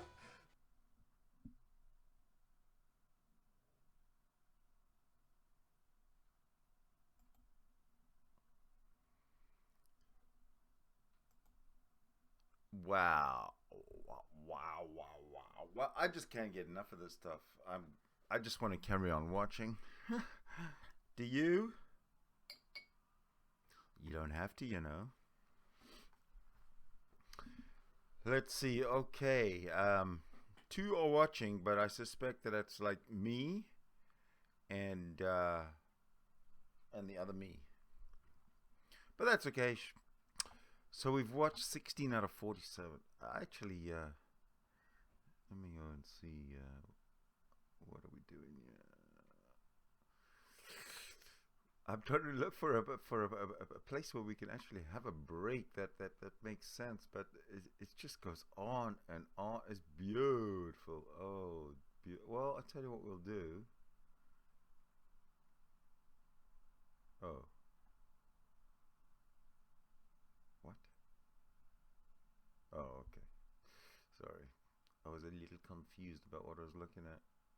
But like I say, it goes on and on and on. Oh, I see. He starts to introduce... Like I said, Thunderf00t has made this series of why do people laugh at creationists literally over years and years and years and years. So what we're watching right now, I think, is like the first batch. Where are we at? Number 16. Have we just finished watching it, or are we just about to... Oh no, we just finished watching number 16. So I'm for carrying on, because this is lots of fun actually. What do you think? Are you with me, or are you against me? Right then. I'm for carrying on. Okay? Then we will carry on, yeah, carry on. They say that the code in the chromosomes is more complex and holds more information than all the computer programs ever written in the history of humanity combined. Again, this is simply and demonstrably wrong. The 3 billion base pair human genome, which by the way is about 100 times smaller than the amoeba genome, can be stored uncompressed on about 750 megabytes. That's about the size of a CD. That's smaller than Windows XP. Yep, that's right, you can carry a copy of the human genome around on a piece of hardware the size of your thumbnail. Further, to store an individual's genetic identity, you only need to store the differences from the genome. These are typically only 1% or 2, so you can store someone's genetic identity in about 10 megabytes. That's about the size of an MP3. I believe that God designed each one of us for something special, for a purpose. So you can store someone's genetic identity in about 10 megabytes. That's about the size of an MP3. I believe that God designed each one of us for something special, for a purpose. Indeed, this raises the interesting question of where does the information in civilization lie? Clearly not in the DNA, as this can simply be stored on a CD. Indeed, the genome is little more than the instructions for the make human process. Well, what about our brains? Well, assessing human memory is a difficult process, as memory of what? The mind is quite good at remembering faces, but terrible at remembering numbers, something computers are ruthlessly good at. However, the human memory is estimated on the order of terabytes, and that's easily 1,000 times the size of the genome. However, of course, this is limited in that every time someone dies, this information is lost. Until libraries, that was basically the end of it. All you could have access to is what you learned of someone else or could work out for yourself. Stored media has changed everything.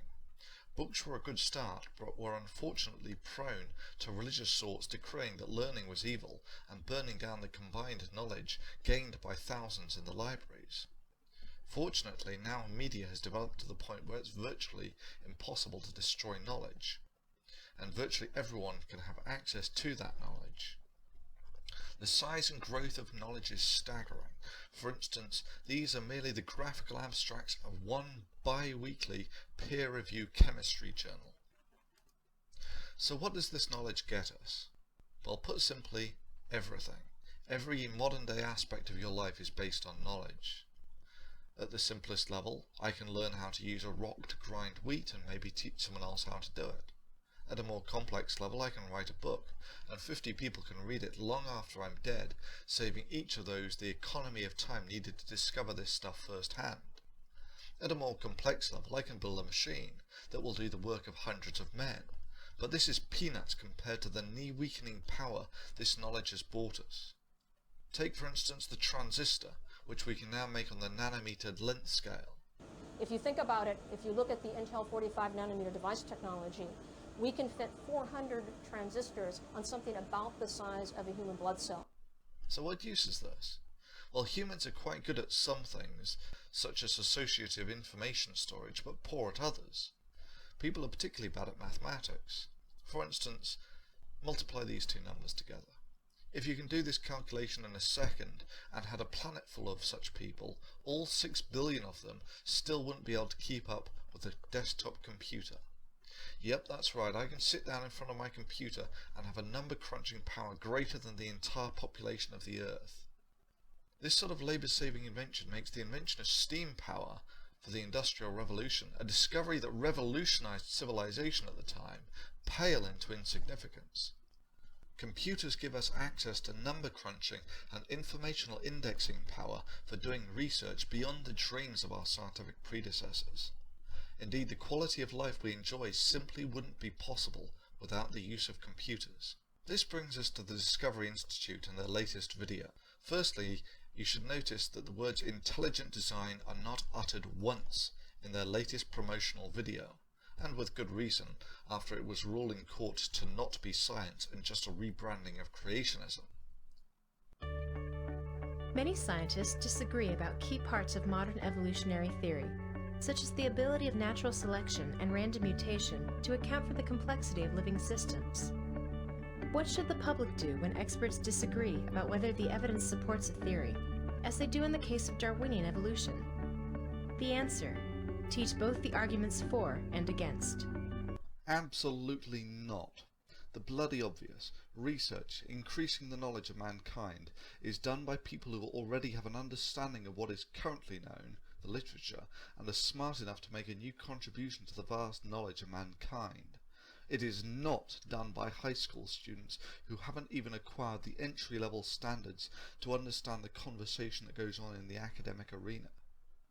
Controversies settle in the academic arena, not in a classroom. When ideas conflict, they enter the arena, and the contest of peer-review literature begins. It ends when one of the ideas has been brutally and mercilessly intellectually eviscerated by physical evidence and reproducible experiments. Such is the harsh meritocracy of the scientific method. For instance, take cold fusion. Did we teach both sides of the controversy to the students and let them decide? Absolutely not. It was settled in the peer-review literature, and less than 6 months after being proposed, its mangled corpse was swept off the floor of the academic arena. This was the fate of creationism 150 years ago, and all that has changed since is the pseudonym by which creationism masquerades. Science education in schools serves to allow people to function in a technologically advanced civilization, and to allow in the progression of that civilization, making all of our lives better. It is not to ignore the academic process that enabled us to gain the vast knowledge of mankind that built our civilization. It serves neither the student nor our collective sophistication to ignore the products of the academic arena and pretend in schools that all opinions, no matter how well or poorly founded in the knowledge of mankind, are equally valid and should be laid before the presently uneducated student for consideration with equal veracity. There is no controversy in the scientific community about evolution, any more than there's a controversy about the earth being hollow, and to pretend otherwise is both disingenuous and dishonest. If you have a problem with that, do like every other idea in history, and present it in the academic arena, or stop being antisocial intellectual vermin, undermining the very process that built everything mankind relies on for survival. This is what gets to me the most. Academics spend their lives trying to further the knowledge of mankind through research, while creationists spend theirs vandalizing the knowledge they consider to be inconsistent with their Bronze Age religious texts. They seek to destroy this hard-earned knowledge at any costs, even attacking the method that is at the very foundation of our civilization. I want to teach you something very special this morning, and I want you to remember this, boys and girls, something you'll never forget. Has any human being always been there, yes or no? No. Has any scientist always been there? No. Who's the only one who's always been there? God. Who knows everything? So, in a big loud voice, who should you always trust first, God or the scientist? God. And I want you to remember that. Creationists force real scientists to come off the front of hard research and perform the largely thankless task of countering the random disinformation sown by delinquent and scientifically illiterate creationists intent on undermining that has uncontestably and fairly been through the trial of fire of the academic arena and withstood the scrutiny of the smartest people on the planet for the past 150 years. I have to take another break to finish up a few papers, but I'll be back.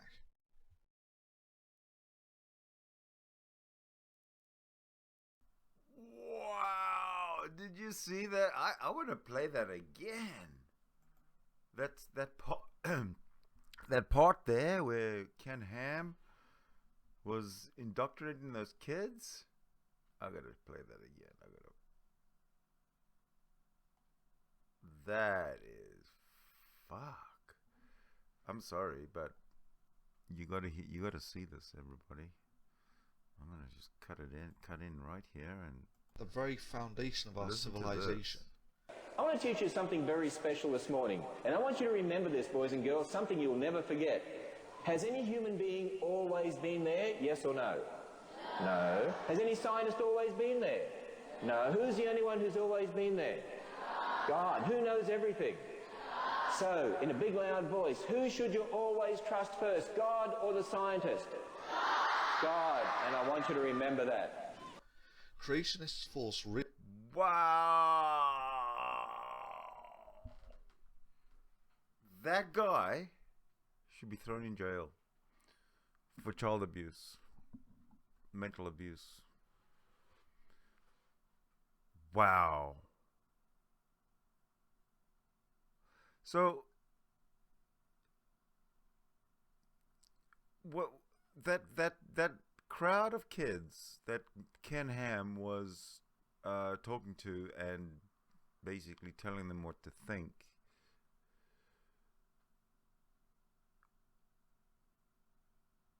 I don't know when that was, but let's say 20 years later, that whole crowd of kids, if we could sort of interview them or put them in the same room, big convention center hall, whatever, and ask them how they relate 20 years later to that lecture, or that, not so much the lecture, but that order, that instruction from Ken Ham to always believe God before the scientist. Wow, and he's allowed to get away with that. Wow. Shocked. I'm shocked to the core. But I tell you what I'm going to do. We're running over 2 hours.